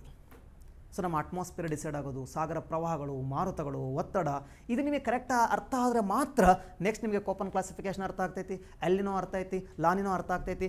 ಯಾಕೆ ಎಲ್ಲಿನೋ ಡಿಸೆಂಬರ್ ತಿಂಗಳು ಕೊನೆಯ ವಾರದಲ್ಲೇ ಬರ್ತೈತಿ, ಅದೆಲ್ಲ ಅರ್ಥ ಆಗ್ತೈತಿ.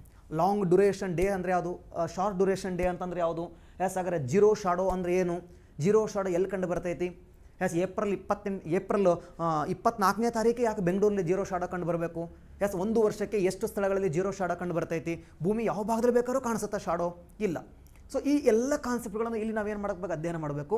ನಿಮ್ಮ ಅಸ್ಟ್ರಾನಮಿ ಒಳಗಡೆ ಪ್ರಶ್ನೆ ಪತ್ರಿಕೆನ ಯಾರೇ ತೆಗಿಲಿ ಫಸ್ಟು ಅವರು ಕೈ ಹಾಕೋದು ಭಾಗ ಯಾವುದಂದ್ರೆ ಭೂಮಿಯ ಚಲನೆಗಳು ಕಂಡ್ರೆ. ಯಾಕಂದರೆ ಇದನ್ನು ಕರೆಕ್ಟಾಗಿ ಅರ್ಥ ಮಾಡ್ಕೊಂಡಿದ್ದೀರಾ ಅಂತಂದ್ರೆ ನಿಮಗೆ ಸೊ ಮುಂಬರುವ ಎಲ್ಲ ಪಾಠಗಳು ಭಾಳ ಚಂದ ಅರ್ಥ ಆಗ್ತವೆ. ಒಂದು ವೇಳೆ ಇದು ಎಕ್ಸಾಮಿಗೆ ಬರದೇ ಇದ್ರೂ ಕೂಡ ಮುಂದಿನ ಕಾನ್ಸೆಪ್ಟ್ಗಳು ಅರ್ಥ ಆಗಬೇಕಂದ್ರೆ ಇವು ನಮಗೆ ಗೊತ್ತಿರಬೇಕು. ಇದು ಅರ್ಥ ಆಯ್ತಂದರೆ ಮುಂದಿನ ಎಲ್ಲ ಪಾಠಗಳು ಅರ್ಥ ಆಗ್ತಾವೆ. ನಿಮಗೆ ಗೊತ್ತಿರಲಿ ಡೆಸರ್ಟ್ಸ್ ಆ್ಯಂಡ್ ನ್ಯಾಚುರಲ್ ವೆಜಿಟೇಷನ್ ಅರ್ಥ ಆಗಬೇಕಂದ್ರೆ ಇದು ಅರ್ಥ ಆಗಬೇಕು. ಯಾಕೆ ತಾರ್ ಮರುಭೂಮಿ ಅಲ್ಲೇ ಇದೆ, ನಿಮ್ಗೆ ಗೊತ್ತಿರಲಿ ಭೂಖಂಡಗಳ ಎಲ್ಲ ಮರುಭೂಮಿಗಳನ್ನು ನೀವು ಗಮನಿಸ್ತಾ ಹೋಗಿ, ನಿಮ್ಮ ಹತ್ರ ಅಟ್ಲಾಸನ್ನು ಓಪನ್ ಮಾಡ್ಕೊಂಡು ನೋಡ್ಕೊಳ್ತಾ ಹೋಗಿ, ಅವೆಲ್ಲವೂ ಪಶ್ಚಿಮ ಕರಾವಳಿಗೆ ಹತ್ತಿರದಲ್ಲೇ ಇದ್ದಾವೆ. ಯಾಕೆ ಪಶ್ಚಿಮ ಕರಾವಳಿಗೆ ಹತ್ತಿರದಲ್ಲೇ ಇರಬೇಕು ಎಲ್ಲ ಮರುಭೂಮಿಗಳು? ಬಿಕಾಸ್ ಆಫ್ ಅಲ್ಲಿ ಕೋಲ್ಡ್ ಕರೆಂಟ್ ಬರ್ತೈತೆ, ಅಂದ್ರೆ ಶೀತೋದಕ ಪ್ರವಾಹ ಬರುತ್ತೆ. ಒಂದು ಪ್ರಶ್ನೆ ಕೇಳಿದ್ದೆ, ಸಾಗರ ಪ್ರವಾಹಗಳಿಗೆ ಸಂಬಂಧಪಟ್ಟಂತೆ ಒಂದು ಪ್ರಶ್ನೆ ಕೇಳಿದ್ರು ಎಕ್ಸಾಮ್ಸಲ್ಲಿ. ಏನು ಪ್ರಶ್ನೆ ಕೇಳಿದ್ರಪ್ಪ ಅಂದ್ರೆ ಜನವರಿ ಮೊದಲ ವಾರದಲ್ಲಿ ಐಸೋಥರ್ಮ್ ಲೈನ್ಗಳ ಲಕ್ಷಣ. ಆಪ್ಷನ್ ಎ, ಅದ್ರ ಒಂದೇ ಸ್ಟೇಟ್ಮೆಂಟು, ಭೂಭಾಗದಲ್ಲಿ ಉತ್ತರದ ಕಡೆಗೆ ಚಾಚಿಕೊಂಡಿರುತ್ತವೆ, ಜಲಭಾಗದಲ್ಲಿ ದಕ್ಷಿಣದ ಕಡೆಗೆ ಚಾಚಿಕೊಂಡಿರುತ್ತವೆ. ಆಪ್ಷನ್ ಸಿ ಎ, ಅದು ಕೇಳ ಆಪ್ಷನ್ ಎ 1 ಮಾತ್ರ ಸರಿ, 2 ಮಾತ್ರ ಸರಿ, 1 ಮತ್ತು 2 ಸರಿ, ಈ ರೀತಿ ಪ್ರಶ್ನೆ ಕೇಳ್ತಾನೆ. ಅದು ಅರ್ಥ ಆಗಬೇಕು ಅಂತಂದರೆ ನಿಮಗೆ ಭೂಮಿಯ ಚಲನೆಗಳ ಬಗ್ಗೆ ಕಾನ್ಸೆಪ್ಟ್ ಗೊತ್ತಿರಬೇಕು. ಸೊ ಭೂಮಿಯ ಚಲನೆ ಇದ್ರ ಒಳಗಡೆ 2 ಭಾಗ ಮಾಡ್ತಾ ಹೋಗ್ತೀವಿ. ಒಂದೇದು ರೊಟೇಷನ್ ಆಫ್ ಅರ್ತ್ ಆಕ್ಸಿಸ್ಸು, ಕನ್ನಡದಲ್ಲಿ ಅಕ್ಷಭ್ರಮಣೆ ಅಂತ ಕರಿತಾ ಹೋಗ್ತೀವಿ. ಅಕ್ಷಭ್ರಮಣೆ ಪದನೇ ಅರ್ಥ ಮಾಡ್ಕೋಬೋದು. ಅಕ್ಷಭ್ರಮಣೆ ಅಂತೇಳಿ. ಅಕ್ಷ ಅಂತಂದ್ರೆ ಭೂಮಿಯ 2 ಧ್ರುವಗಳು. ಇದನ್ನು ಭೂಮಿ ಅಂತ ಅನ್ಕೊಳ್ಳುವ. ಇದು ನಾವು ಭೂಮಿ ಅಂತ ಅನ್ಕೊಂಡ್ರೆ ಈ 2 ಧ್ರುವಗಳನ್ನು ಸೇರಿಸ್ತಕ್ಕಂಥ ಈ ಮಧ್ಯದ ಸೆಂಟ್ರಲ್ ಪಾಯಿಂಟಿಂದ ಈ ಧ್ರುವದಿಂದ ಧ್ರುವದಿಂದ ಇಲ್ಲಿಗೆ ಹಿಂಗೆ ಸೆಂಟ್ರಲ್ ಪಾಯಿಂಟಿಂದ ಒಳಗಡೆಯಿಂದ ಒಂದು ಪಾಯಿಂಟ್ ಹೋಗಿರ್ತದಲ್ಲ, ಒಂದು ಇಮ್ಯಾಜಿನರಿ ಲೈನ್ ಹೋಗಿರ್ತಲ್ವ, ಅದಕ್ಕೆ ಅಕ್ಷ ಅಂತ ಕರಿತಾ ಹೋಗ್ತೀವಿ. ಆ ಅಕ್ಷವನ್ನು ಸುತ್ತೋದಕ್ಕೆ ಅಕ್ಷಭ್ರಮಣೆ ಅಂತ ಕರಿತಾ ಹೋಗ್ತೀವಿ. ಭಾಳ ಜನ ಎಲ್ಲ ಹೇಳ್ತಾರೆ ತನ್ನ ಸುತ್ತ ತಾನು ಸುತ್ತಿಕೊಳ್ಳುವುದು ಅಂತೇಳಿ. ಇದು ನಿಮ್ಗೆ ಅರ್ಥ ಮಾಡಿಸ್ಬೇಕಂತ ಹೇಳಿರ್ತಾರೆ ಅಷ್ಟೇ. ಬಟ್ ನಾವು ಜಿಯೋಗ್ರಫಿಯನ್ನು ಅಸ್ಟ್ರೋನಮಿ ಲ್ಯಾಂಗ್ವೇಜಲ್ಲೇ ಸ್ಟಡಿ ಮಾಡಬೇಕು. ಸೊ ಹಿಂಗಾಗಿ ಅಕ್ಷಭ್ರಮಣೆ ಅಂತ ಯಾರಾದರೂ ಕೇಳಿದ್ರೆ ತನ್ನ ಸುತ್ತ ತಾನು ಸುತ್ತಕೊಳ್ಳೋದಂತ ಅನ್ನೋದು ಬೇಡ, ಅದು ತಪ್ಪು ಅಂತ ನಾನು ಹೇಳಲ್ಲ. ಬಟ್ ನಿಜವಾದ ಅರ್ಥ ಏನಪ್ಪ ಅಂದ್ರೆ ತನ್ನ ಅಕ್ಷದ ಸುತ್ತಲೂ ಸುತ್ತೋದಕ್ಕೆ ಅಕ್ಷಭ್ರಮಣೆ ಅಂತ ಕರಿತಾ ಹೋಗ್ತೀವಿ.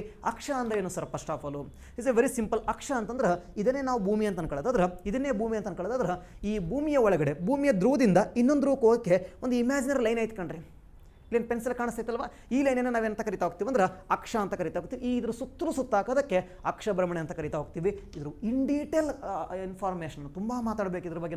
ಇದನ್ನು ನಾನು ನಿಮಗೆ ಆ ಕ್ಲಾಸಲ್ಲಿ ಹೇಳ್ಕೊಡ್ತೀನಿ ಅಂತ. ಅಕ್ಷಭ್ರಮಣೆ ಆದಮೇಲೆ ಎದ್ದೆನಾಗೇನು ಪರಿಭ್ರಮಣೆ, ರೆವಲ್ಯೂಷನ್ ಅರೌಂಡ್ ಸನ್. ಇದನ್ನ ಅಧ್ಯಯನ ಮಾಡಬೇಕು. ಇದು ನಿಮ್ಗೆ ಅರ್ಥ ಆಗಬೇಕಂದ್ರೆ ಕಂಪಲ್ಸರಿಯಾಗಿ ನೀವು ಓದಲೇಬೇಕಾದಂಥ ಒಂದು ಪಾಯಿಂಟ್ ಯಾವುದಂದ್ರೆ ಕೆಪ್ಲರ್ ನಿಯಮಗಳು. ಸೊ ಭೂಮಿಯ ಪರಿಭ್ರಮಣೆಯಲ್ಲಿ ನೀವು ಅಧ್ಯಯನ ಮಾಡಬೇಕಾಗಿರುವ ಒಂದು ಅಧ್ಯಾಯ ಯಾವುದಪ್ಪ ಅಂದ್ರೆ ಕೆಪ್ಲರ್ ನಿಯಮಗಳು ಏನು ಹೇಳ್ತಾವ, ಇದು ಅರ್ಥ ಆದ್ರೆ ಮಾತ್ರ ಭೂಮಿಯ ಪರಿಭ್ರಮಣೆ ಅರ್ಥ ಆಗ್ತೈತಿ, ಮುಂದೆ ಬರುವ ಕಾನ್ಸೆಪ್ಟ್ ಅರ್ಥ ಆಗ್ತಾವ. ಈ ಕೆಪ್ಲರ್ ನಿಯಮ ಅರ್ಥ ಆಗಲಿಲ್ಲ ಅಂತಂದ್ರೆ ಮುಂಬರುವ ಕಾನ್ಸೆಪ್ಟ್ಗಳು ಅರ್ಥ ಆದಂಗೆ ಆಗ್ತಾವ, ಅರ್ಥ ಆಗಲ್ಲವು. ಕೆಪ್ಲರ್ ನಿಯಮಗಳು, 1ನೇ ನಿಯಮ ಏನು ಹೇಳುತ್ತಾ, 2ನೇ ನಿಯಮ ಏನು ಹೇಳುತ್ತಾ, ಇದೆಲ್ಲ ಅರ್ಥ ಮಾಡ್ಕೋಬೇಕು. 1ನೇ ನಿಯಮ ಏನು ಹೇಳುತ್ತಾ, 2ನೇ ನಿಯಮ ಏನು ಹೇಳುತ್ತಾ, 3ನೇ ನಿಯಮ ಏನು ಹೇಳುತ್ತಾ. ಹಾಗಾದರೆ ಏನು ಪ್ರಶ್ನೆ ಕೇಳಿಬಿಡ್ತಾನ ಅಂತಂದ್ರೆ, ಫಾರ್ ಎಕ್ಸಾಂಪಲ್ ಆಗಿ ಹಾಗಾದರೆ ಒಂದು ವೇಳೆ ಭೂಮಿ ಸೂರ್ಯನ ಸುತ್ತ ಆಗ್ತೈತಲ್ವಾ, ಇಲ್ಲಿ ಸುತ್ತಾಗ್ತಿರೋ ಭೂಮಿ ನಾಳೆ ಇನ್ ಕೇಸ್ ಏನಾದರೂ ಇಲ್ಲಿಗೆ ಬಂತು ಅಂದರೆ ಎಷ್ಟು ದಿನ ಆಗ್ತದೆ ಒಂದು ವರ್ಷಕ್ಕೆ ಅಂತ ಕೇಳ್ತಾನೆ. ಕ್ಯಾಲ್ಕುಲೇಷನ್ ಮಾಡಕ್ಕೆ ಕೇಳ್ತಾನವ. ಒಂದು ವೇಳೆ ಭೂಮಿ ಇಷ್ಟು ದೂರ ಇದೆ, ಭೂಮಿ ಇಷ್ಟು ಸೂರ್ಯನ ಇಷ್ಟು ಇನ್ ಕೇಸ್ ಹತ್ರಕ್ಕೆ ಬಂತಂದರೆ ಎಷ್ಟು ದಿನಗಳಲ್ಲಿ, ಹಾಗಾದರೆ ಒಂದು ವರ್ಷಕ್ಕೆ ಎಷ್ಟು ದಿನ ಆಗ್ತೈತಿ ಅಂತೆ. ಹಾಗಾದ್ರೆ ಅರ್ಧ ಮಾಡಿದ್ರೆ ಎಷ್ಟು, ಇದು ಅರ್ಧಕ್ಕೆ ಬಂದರೆ ಎಷ್ಟು ದಿವಸ ಆಗುತ್ತಾ, ಕಾಲ್ಭಾಗಕ್ಕೆ ಬಂದರೆ ಎಷ್ಟು ದಿವಸ ಆಗುತ್ತಾ, ಈ ರೀತಿ ಪ್ರಶ್ನೆಗಳನ್ನು ಕೇಳ್ತಾ ಹೋಗ್ತಾನೆ. ಭೂಮಿಯ ಈ ಒಂದು ರೇಡಿಯಸನ್ನು ಹಾಗಾದರೆ 25% ಇಳಿಸಿದರೆ ಒಂದು ವರ್ಷಕ್ಕೆ ಎಷ್ಟು ದಿವಸ, 45 ದಿವಸ ಬರ್ತೈತೆ, 45.6 ದಿವಸಗಳು ಬರ್ತಾವ. ಅದನ್ನ ಹೆಂಗೆ ಕ್ಯಾಲ್ಕುಲೇಷನ್ ಮಾಡ್ಬೇಕು ಸರ್, ಅದನ್ನ ನಿಮ್ಗೆ ಹೇಳ್ತೀನಿ. ಇದನ್ನು ಕೆಪ್ಲರ್ನ 3ನೇ ನಿಯಮ ಹೇಳ್ತಾ ಹೋಗುತ್ತಾ. ಅಂಡಾಗೇನು ಕೆಪ್ಲರ್ನ 2ನೇ ನಿಯಮ ಹೇಳ್ತಾ ಹೋಗ್ತೈತಿ. ಏನಪ್ಪ ಅಂದ್ರೆ ಭೂಮಿಯು ಆದರೆ ಸೂರ್ಯನ ಸುತ್ತ ಹಿಂಗೆ ತಿರುಗ್ತೈತಿ, ಪರಿಭ್ರಮಣೆ ಮಾಡ್ತೈತಿ ಅಂತೇಳಿ. ವಾಸ್ತವ ನಿಜವಾಗ್ಲೂ ಹಿಂಗೆ ತಿರುಗ್ತಿಲ್ಲ ಕಂಡ್ರದು. ಕೆಲವೊಂದು ಕಡೆ ಭಾಳ ಫಾಸ್ಟಾಗಿ ಹೋಗ್ತೈತಿ, ಕೆಲವೊಂದು ಕಡೆ ಸ್ಲೋ ಹೋಗ್ತೈತಿ. ಕೆಲವೊಂದು ಕಡೆ ಭಾಳ ಫಾಸ್ಟ್ ಆಗುತ್ತೆ, ಕೆಲವೊಂದು ಕಡೆ ಸ್ಲೋ ಆಗುತ್ತಾ. ಹಿಂಗೆ ಫಾಸ್ಟು ಸ್ಲೋ ಯಾಕೆ ಆಗ್ತೈತೆ ಸರ, ಇದನ್ನು ಕೆಪ್ಲರ್ 2ನೇ ನಿಯಮ ಹೇಳ್ತೈತಿ. ಭೂಮಿಯು ನಿಖರ ಒಂದೇ ವೇಗದಲ್ಲಿ ಫಾಸ್ಟಾಗಿ ಮೂವ್ ಆಗ್ತಿಲ್ಲ. ಸೂರ್ಯನ ಸುತ್ತ ಭಾಳ ಸ್ಪೀಡಾಗಿ ಸುತ್ತ ಇಲ್ಲ, 1 ಗಂಟೆಗೆ 1,07,000 ಕಿಲೋಮೀಟರ್ ಅಷ್ಟೇ. ಅಪ್ರಾಕ್ಸಿಮೇಟ್ಲಿ 1 ಸೆಕೆಂಡಿಗೆ 29.5 ಕಿಲೋಮೀಟರ್ ಭೂಮಿ ಸೂರ್ಯನ ಸುತ್ತ ಹಾಕೋದು. ಭೂಮಿ ಸೂರ್ಯನ ಸುತ್ತ ಹಾಕಕ್ಕೆ ಎಷ್ಟು ಟೈಮ್ ತಗೊಳ್ತೈತಿ ಅಂತಂದರೆ 1 ಸೆಕೆಂಡಿಗೆ 29.5 ಕಿಲೋಮೀಟರ್ ಪರ್ ಸೆಕೆಂಡ್. ಇದನ್ನು ಎಕ್ಸಾಮ್ಸಲ್ಲಿ ಕೇಳಿದಾನ, ಅಲ್ಲಿ ಆಪ್ಷನ್ಸಲ್ಲಿ 30 ಅಂತ ಕೊಟ್ಟಿದ್ದಾರೆ. ನೀವು ಅರ್ಥ ಮಾಡ್ಕೊಂಡ್ಬಿಡ್ಬೇಕು, ರೌಂಡ್ ಫಿಗರ್ ಮಾಡಿದ್ರೆ 30 ಆಗುತ್ತಂತೆ. ಸರ್ 29.5 ಕನ್ಫರ್ಮ್ ಇಲ್ಲ, ಯಾಕಂದ್ರೆ ನಾನು ಆವಾಗಲೇ ಹೇಳಿದ್ದೀನಿ. ಸೊ ಕೆಲವೊಂದು ಹತ್ರ ಭಾಳ ಸ್ಪೀಡಾಗಿ ಹೋಗುತ್ತೆ ಭೂಮಿ, ಕೆಲವೊಂದು ಹತ್ರ ಭಾಳ ಸ್ಲೋ ಆಗಿ ಹೋಗುತ್ತೆ. ಸರ್ ಯಾಕೆ ಹಿಂಗೆ ಆಗುತ್ತಾ ಸರ, ಯಾಕೆ ಹಿಂಗೆ ಆಗುತ್ತೆ ಅನ್ನೋದು ಅರ್ಥ ಆಗಬೇಕು ಅಂತಂದರೆ ಕೆಪ್ಲರ್ ಚಲನೆ 2ನೇ ನಿಯಮ ಅರ್ಥ ಆಗಬೇಕು. ಭೂಮಿಯು ತನ್ನ ಕಕ್ಷೆಯ ಯಾವುದಾದರೂ 2 ನಿರ್ದಿಷ್ಟವಾದ ಸ್ಥಳದಿಂದ ನಿರ್ದಿಷ್ಟವಾದ ಸಮಯದಲ್ಲಿ ಚಲಿಸಿದ ನಿರ್ದಿಷ್ಟವಾದ ದೂರ ಮತ್ತು ಸೂರ್ಯನ ನಡುವೆ ಏರ್ಪಡುವ ತ್ರಿಕೋನಗಳ ನಡುವಿನ ಪರಸ್ಪರ ಮೊತ್ತವು ಪರಸ್ಪರ ಸಮವಾಗಿರ್ತವ. ಇದನ್ನು ನಾನು ಈಗ ಹೇಳಿದ್ರೆ ಅರ್ಥ ಆಗಲ್ಲ, ಅದನ್ನ ಟಾಪಿಕ್ ವೈಸ್ ಹೇಳ್ಕೊಂತ ಬಂದಾಗ ನಿಮಗೆ ಪೂರ್ತಿ ಡೀಟೇಲ್ ಏನಾಗುತ್ತೆ ಅರ್ಥ ಆಗ್ತಾ ಹೋಗ್ತೈತಿ. ಸೊ ಇದನ್ನು ನಾವಿಲ್ಲಿ ಅಧ್ಯಯನ ಮಾಡ್ಕೊಳ್ಳುವ 10ನೇ ಪಾಯಿಂಟು. ಹಾಗಾದ್ರೆ ನೆಕ್ಸ್ಟ್ 11ನೇ ಬರ್ತಾ ಹೋಗ್ತೀನಿ. 11ನೇ ಪಾಯಿಂಟಿಗೆ ಬರೋದಾದ್ರೆ then we discuss about the selenology ಅಂತೇಳಿ. ಸೆಲೆನಾಲಜಿ ಏನು ಸರ, ಸೆಲೆನಾಲಜಿ ಅಂತಂದ್ರೆ ಸೆಲೆನಾಲಜಿ ಅಂದ್ರೆ ಏನು ಸರ, ಸೆಲೆನಾಲಜಿ ಅಂತಂದ್ರೆ ಸೆಲೆನ್ ಅಂತಂದ್ರೆ ಏನು, ಹೊಡಿ ಮೀನ್ ಬೈ ಸೆಲೆನ್. ಇದೇ ಪಾಠ ಕೇಳಲಿಲ್ಲ ಸರ್, ಹೊಸ ಚಾಪ್ಟರ್ ಹೇಳಕತ್ತೀರ, ಏನಿಲ್ಲ ಕಣ್ರಿ. ಚಂದ್ರ ಅಂತ ಅರ್ಥ. ಸೆಲೆನ್ ಅಂದರೆ ಚಂದ್ರ, ಲೂನರ್ ಅಂದರೆ ಚಂದ್ರ, ಮೂನ್ ಅಂದರೆ ಚಂದ್ರ. ಹಾಗಾದ್ರೆ ಚಂದ್ರ, ತಿಂಗಳು ಅಂದರೆ ಚಂದ್ರ ಇರಲಿ. ಚಂದ್ರನ ಬಗ್ಗೆ ಅಧ್ಯಯನ ಮಾಡೋಣ. ಚಂದ್ರನ ಅಧ್ಯಯನ ಮಾಡುವ. ಸೊ ಚಂದ್ರನ ಮೇಲ್ಮೈ ಹೆಂಗಿದೆ, ಯಾಕೆ ನೀಲ್ ಆರ್ಮ್ಸ್ಟ್ರಾಂಗ್ ಜಂಪ್ ಮಾಡಿದರು, ಹಿಡಿಬೋದಿತ್ತಲ್ವೇ, ಹಿಡಿಯೋಕ್ಕಾಗಲಿಲ್ಲ ಅವ್ರ ಕೈಲಿ, ಯಾಕೆ ಗ್ರಾವಿಟಿ ಭಾಳ ಕಡಿಮೆ ಇತ್ತು. ಅವಾಗ ಭುಜ ಹಾಡ್ರಿ ಹಿಂದ್ಗಡೆಯಿಂದ ಪುಷ್ ಮಾಡಿದಾಗ ನೀಲ್ ಆರ್ಮ್ಸ್ಟ್ರಾಂಗ್ ಜಂಪ್ ಮಾಡ್ತಾರೆ. ಅದನ್ನೆಲ್ಲ ನಾವು ಮುಂದೆ ಡಿಸ್ಕಸ್ ಮಾಡುವ. ನಾನು ಮಾತಾಡಿದ್ದು 1969 ಜುಲೈ 20ನೇ ತಾರೀಕು ಏನಾಯಿತು ಚಂದ್ರನ ಮೇಲ್ಗಡೆ ಅಂತೇಳಿ. ಸೊ ಇದನ್ನೆಲ್ಲ ನಾವು ಇಲ್ಲಿ ಡಿಸ್ಕಸ್ ಮಾಡ್ತಾ ಹೋಗುವ. ಇದಾದ್ಮೇಲೆ ಮತ್ತೇನು ಅಧ್ಯಯನ ಮಾಡ್ಬೇಕು ಸರ, ಚಂದ್ರಯಾನಗಳು, ಅದರ ಲೂನರ್ ಮಿಷನ್ಸ್ ಬಗ್ಗೆ ಸ್ಟಡಿ ಮಾಡಬೇಕು. ಚಂದ್ರನ ಅಧ್ಯಯನ ಮಾಡೋದು ಅಷ್ಟೇ ಸಾಲದು. ಇದಾದಮೇಲೆ ಸೊ ನೆಕ್ಸ್ಟ್ 11ನೇ ಅಥವಾ 12ನೇದು ಲೂನರ್ ಮಿಷನ್ಗೆ ಹೋಗೋದಕ್ಕಿಂತ ಮೊದಲು ಅಮಾವಾಸ್ಯೆ ಮತ್ತು ಹುಣ್ಣಿಮೆಗಳು. ಅಮಾವಾಸ್ಯೆ ಹೆಂಗಾಗ್ತವ, ಹುಣ್ಣಿಮೆ ಹೆಂಗಾಗ್ತವ. ಅಮಾವಾಸ್ಯೆ ಮತ್ತು ಹುಣ್ಣಿಮೆ ಯಾಕೆ ನಮ್ಮ ಕ್ಯಾಲೆಂಡರ್ಗಳಲ್ಲಿ ವಿಶೇಷವಾದ ಸ್ಥಾನವನ್ನು ಹೊಂದಿದವ. ಅವತ್ತಿನ ದಿವಸನೇ ಏನೋ ಎನರ್ಜಿ ಬರ್ತೈತಾ ಭೂಮಿಗೆ, ಏನಾದರೂ ಆಗುತ್ತಾ, ಯಾಕೆ ಅವತ್ತಿನ ದಿವಸಗಳನ್ನು ಅವತ್ತು ಒಂದು ವಿಶೇಷವಾದ ದಿನಗಳಾಗಿ ನಾವು ಆಚರಿಸ್ತಾ ಹೋಗ್ತೀವಿ. ನಮ್ಮ ಪೂರ್ವಜರು ಏನೋ ಮಾಡ್ಯಾರ ಅಂದ್ರೆ ಅದು ಹಿಂದ್ಗಡೆ ಯಾವುದೋ ಒಂದು ವೈಜ್ಞಾನಿಕ ಅಥವಾ ಅವ್ರಿಗೆ ಆದಂಥ ಕೆಲವು ಅನುಭವಗಳು ಇದ್ದೇ ಇರ್ತವೆ. ನಾವು ಸುಮ್ಮನೆ ಏನೂ ಗೊತ್ತಿಲ್ಲದಂಗೆ ನಮ್ಮ ಪೂರ್ವಜರು ಮಾಡಿದ್ದನ್ನು ಒಂದೇ ಸೆಕೆಂಡಲ್ಲಿ ಅದು ಮೂಢನಂಬಿಕೆ ಅಂತ ಅನ್ನೋದು ತಪ್ಪಾಗುತ್ತೆ. ಹಂಗಂತೇಳಿ ಮೂಢನಂಬಿಕೆ ಇಲ್ಲ ಅಂತ ಹೇಳೋಕತ್ತಿಲ್ಲ, ಮೂಢನಂಬಿಕೆಗಳು ಇದ್ದಾವೆ. ಆದರೆ ನಮಗೆ ಗೊತ್ತಿಲ್ಲದಂಗೆ ಅದು ಮೂಢನಂಬಿಕೆ ಅಂತಂದ್ರೆ ತಪ್ಪಾಗುತ್ತೆ. ಅಮಾವಾಸ್ಯೆ ಮತ್ತು ಹುಣ್ಣಿಮೆ ಬೇರೆ ದಿನಗಳಿಗೆ ಕಂಪೇರ್ ಮಾಡ್ತಾ ಹೋದರೆ ಈ ನಮ್ಮ ಭೂಮಿಯ ಮೇಲೆ ಒಂದು ವಿಶೇಷವಾದ ಗುರುತ್ವಾಕರ್ಷಣ ಬಲ ಏನಾಗುತ್ತೆ ಪರಿಚಯ ಆಗುತ್ತೆ. ಅದಕ್ಕೆ ಮೀನುಗಾರರಿಗೆ ವಾರ್ನ್ ಮಾಡ್ತಿರ್ತಾರೆ, ಇವತ್ತು ಅಮಾವಾಸ್ಯೆ ಇದೆ ಹೋಗ್ಬೇಡ್ರಿ ಮೀನು ಹಿಡಿಯೋಕ್ಕಂತೇಳಿ. ಯಾಕೆ ಸಮುದ್ರದಲ್ಲಿ ದೊಡ್ಡ ಪ್ರಮಾಣದ ಉಬ್ಬರ ಇಳಿತಗಳೆಲ್ಲ ಉಂಟಾಗ್ತಾ ಹೋಗ್ತವೆ. ಸೊ ಈ ಉಬ್ಬರ ಇಳಿತಗಳನ್ನು ನಾವು ಸಾಗರ ಶಾಸ್ತ್ರದಲ್ಲಿ ಅಧ್ಯಯನ ಮಾಡ್ತೀವಿ, ಎಲ್ಲಿ ಫಿಸಿಕಲ್ ಜಿಯೋಗ್ರಫಿ ಒಳಗಡೆ. ಅದು ಅರ್ಥ ಆಗಬೇಕಂದ್ರೆ ಇದು ಅರ್ಥ ಆಗಬೇಕು. ಸ್ಟ್ರಿಂಗ್ ಅಂದ್ರೇನು, ಹಾಗಾದ್ರೆ ನೀಪ್ ಟೈಡ್ ಅಂದ್ರೇನು, ಸ್ಟ್ರಿಂಗ್ ಟೈಡ್ ಅಂದ್ರೇನು, ಅದೆಲ್ಲ ಅಧ್ಯಯನ ಮಾಡಬೇಕಂದ್ರೆ ಈ ಅಮಾವಾಸ್ಯೆ ಹುಣ್ಣಿಮೆ ಅರ್ಥ ಆಗಬೇಕು. ಸೊ ಅದನ್ನು ನಾವು 12ನೇ ಪಾಠ ಆಗಿ ಅಧ್ಯಯನ ಮಾಡ್ಕೊಳ್ತಾ ಹೋಗುವ. ದಿನಾಗಿನ 13ನೇ ಭಾಗವಾಗಿ ಲೂನರ್ ಮಿಷನ್ಸ್ಗಳ ಬಗ್ಗೆ ಸ್ಟಡಿ ಮಾಡ್ತಾ ಹೋಗುವ. ಲೂನರ್ ಮಿಷನ್, ಲೂನಾ ಮಿಷನ್ ಅಲ್ಲ. ಲೂನಾ ಮಿಷನ್ ಅಂದರೆ ರಷ್ಯಾದ ಚಂದ್ರಯಾನ. ನನಗೆ ಲೂನರ್ ಅಂದರೆ ಚಂದ್ರ ಅಂತ ಅರ್ಥ ಕಣ್ರಿ. ನಾವು ಅಸ್ಟ್ರಾನಮಿನ ಸ್ಟಡಿ ಮಾಡ್ತಾ ಇರಬೇಕಾದ್ರೆ ನಾವು ಮೂನ್ ಅನ್ನೋ ಪದವನ್ನು ಬಳಕೆ ಮಾಡಬಾರ್ದು. ಸೊ ಅದ್ರ ಬದಲಿ ಅದರದ್ದೇ ಆದಂಥ ಒಂದು ಪದ ಇದೆ ಲೂನರ್ ಅಂತೇಳಿ. ಸೂರ್ಯನಿಗೆ ಸೋಲರ್ ಅಂತ ಬಳಕೆ ಮಾಡಬೇಕು. ಯಾಕಂದರೆ ಆಯಾ ವಿಷಯಕ್ಕೆ ತನ್ನದೇ ಆದಂಥ ಕೆಲವೊಂದು ಪದಗಳು ಇರ್ತಾ ಹೋಗ್ತವೆ, ಅವುಗಳನ್ನು ಬಳಕೆ ಮಾಡಬೇಕು. ಸೊ ಲೂನರ್ ಮಿಷನ್ಸ್ ಅಂದ್ರೆ ಚಂದ್ರಯಾನಗಳ ಬಗ್ಗೆ ಸ್ಟಡಿ ಮಾಡ್ತಾ ಹೋಗುವ. ಚಂದ್ರಯಾನಗಳು ಮೊದಲ ರೋವರ್ ಯಾವುದು? ಮೊದಲ ರೋವರ್ ಯಾವುದು? ಅಮೇರಿಕದ ರೋವರ್ ಯಾವುದು? ರಷ್ಯಾದ ರೋವರ್ ಯಾವುದು? ಲುನಾಕಾರ್ಡ್ ಅಂತೇಳಿ ರಷ್ಯಾದಲ್ಲಿ ಬಿಟ್ಟಿದ್ರು. ಅಮೇರಿಕದರು LRV ಅಂತ ಬಿಟ್ಟಿರ್ತಾರ. ಆ್ಯಂಡ್ ಅಗೇನ್ ನಮ್ಮ ಇಸ್ರೋ ಪ್ರಜ್ಞಾನ್ ಅಂತ ಬಿಟ್ಟೈತಿ. 26 kg ಪೂರ ಪ್ರಜ್ಞಾನ್. ವಿಕ್ರಮ್ ಅನ್ನೋದು ಲ್ಯಾಂಡರ್ ಒಳಗಡೆ ಏನಿದ್ವು? ಚೆಸ್ಟ ಏನು ಕೆಲಸ ಮಾಡ್ತಾ ಹೋಯ್ತು? ಸಿಸ್ಮಿ ಆಗರೆ ಇಲ್ಸಾ ಅಂತ ಬರ್ತೈತಿ. ಇಲ್ಸಾ ಇನ್ಸ್ಟ್ರೂಮೆಂಟ್ ಆಗರೆ ಲೂನರ್ ಸಿಸ್ಮಿಕ್ ಆ್ಯಕ್ಟಿವಿಟಿ. ಇಲ್ಸಾ ಏನು ಕೆಲಸ ಮಾಡ್ತು? ಆ ಒಂದು ಏನು ದಕ್ಷಿಣದ ಧ್ರುವದಲ್ಲಿ ಯಾಕೆ ದಕ್ಷಿಣ ಧ್ರುವಕ್ಕೆ ಹೋಗಬೇಕಾಗಿತ್ತು? ಭಾಳ ಜನರಿಗೆ ಮೇನ್ ಪರ್ಪಸ್ಸೇ ಗೊತ್ತು. ಯಾಕೆ ನಾವು ಚಂದ್ರನ ಅಧ್ಯಯನ ಮಾಡಬೇಕು? ನಾನು ತುಂಬ ಸರಿ ಸ್ಟೂಡೆಂಟ್ಸ್ನ ಕೇಳಿದಾಗ ಅವ್ರು ಹೇಳ್ತಾರೆ, ಸರ್ ಚಂದ್ರನ ಮೇಲೆ ಗಾಳಿ ಐತಾ ನೀರು ಐತೆ ಅಂತ ಅಧ್ಯಯನ ಮಾಡಬೇಕು. ಓಕೆ, ನೀರು ಐತೆ ಅಂತ ಅಂದ್ಕೊಳ್ಳುವ. ನೀರಿದ್ರೆ ಏನು ಮಾಡ್ತೀರಾ? ಚಂದ್ರನ ಮೇಲೆ ಹೋಗಿ. ಭೂಮಿ ಮೇಲೆ ಭಯಂಕರ ನೀರಿದೆ ಅಲ್ವಾ? ಚಂದ್ರ ಮೇಲೆ ನೀರು ತಗೊಂಡು ಏನು ಮಾಡ್ತಾ ಹೋಗ್ತೀವಿ? ಭಾಳ ಜನಕ್ಕೆ ಅದೇ ಮೇನ್ ಪರ್ಪಸ್ಸೇ ಗೊತ್ತಿಲ್ಲ ಕಣ್ರಿ. ಸರ್ ನೀರಿದ್ರೆ ಅಲ್ಲಿ ಪ್ಲಾಂಟ್ಸ್ಗಳನ್ನು ನಡ್ಬೋದು. ಭೂಮಿ ಮೇಲೆ ಇದ್ಬೋದು ಮರ ಕಡಿಯಾಕೈತೀವಿ ನಾವು. ಭೂಮಿ ಮೇಲೆ ಜಾಗ ಇದ್ದು ನೀರಿದ್ದು ಗಾಳಿ ಇದ್ದು ಎಲ್ಲ ಇದು ಇಲ್ಲೇ ಮರ ಬೆಳೆಸ್ತಾ ಇಲ್ಲ. ಚಂದ್ರ ಮೇಲೆ ಮರ ಬೆಳೆಸಿ ಏನು ಮಾಡ್ತೀರ ನೀವು? ಚಂದ್ರನ ಮೇಲೆ ನೀರು ಐತಿ ಅಂತ ಅಂದ್ಕೊಳ್ಳುವ. ಹಾಗಾದ್ರೆ ಉದ್ದೇಶ ಏನು? ನೀರಿದ್ದು ತಗೊಂಡು ಏನು ಮಾಡುವ?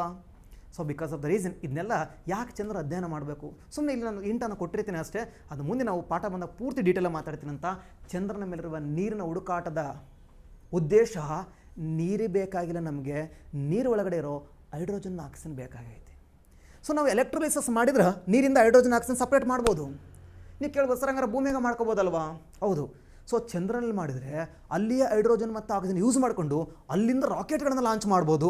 ಅಲ್ಲಿಂದ ರಾಕೆಟ್ಗಳನ್ನು ಲಾಂಚ್ ಮಾಡಿದ್ರೆ ರಾಕೆಟ್ಗಳು ಭಾಳ ದೂರಕ್ಕೆ ಹೋಗ್ತವೆ. ಸರ್ ಇಲ್ಲಿಂದ ನಾವು ಮಾಡ್ಬೋದಲ್ವ? ಭೂಮಿಯಿಂದನೇ ಕಷ್ಟ.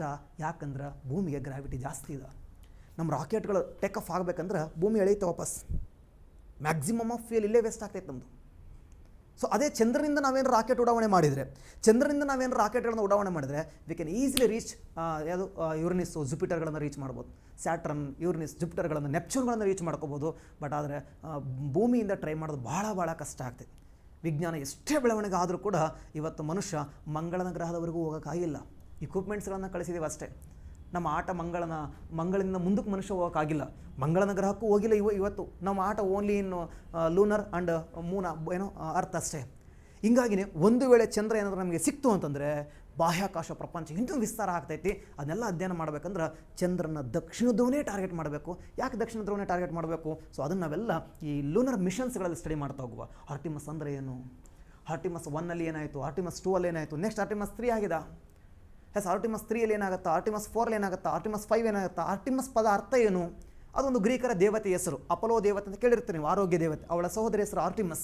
ಸೊ ಅದಕ್ಕೂ ಈ ಪ್ರಾಜೆಕ್ಟ್ ಏನು ಸಂಬಂಧ ಇದೆ ಅದನ್ನೆಲ್ಲ ನಾವು ಈ ಟಾಪಿಕಲ್ಲಿ ಡಿಸ್ಕಷನ್ ಮಾಡ್ತಾ ಹೋಗೋಣಂತ. ದೆನ್ ಹಾಗೆ 14ನೇ ಟಾಪಿಕ್ ಎಕ್ಲಿಪ್ಸ್,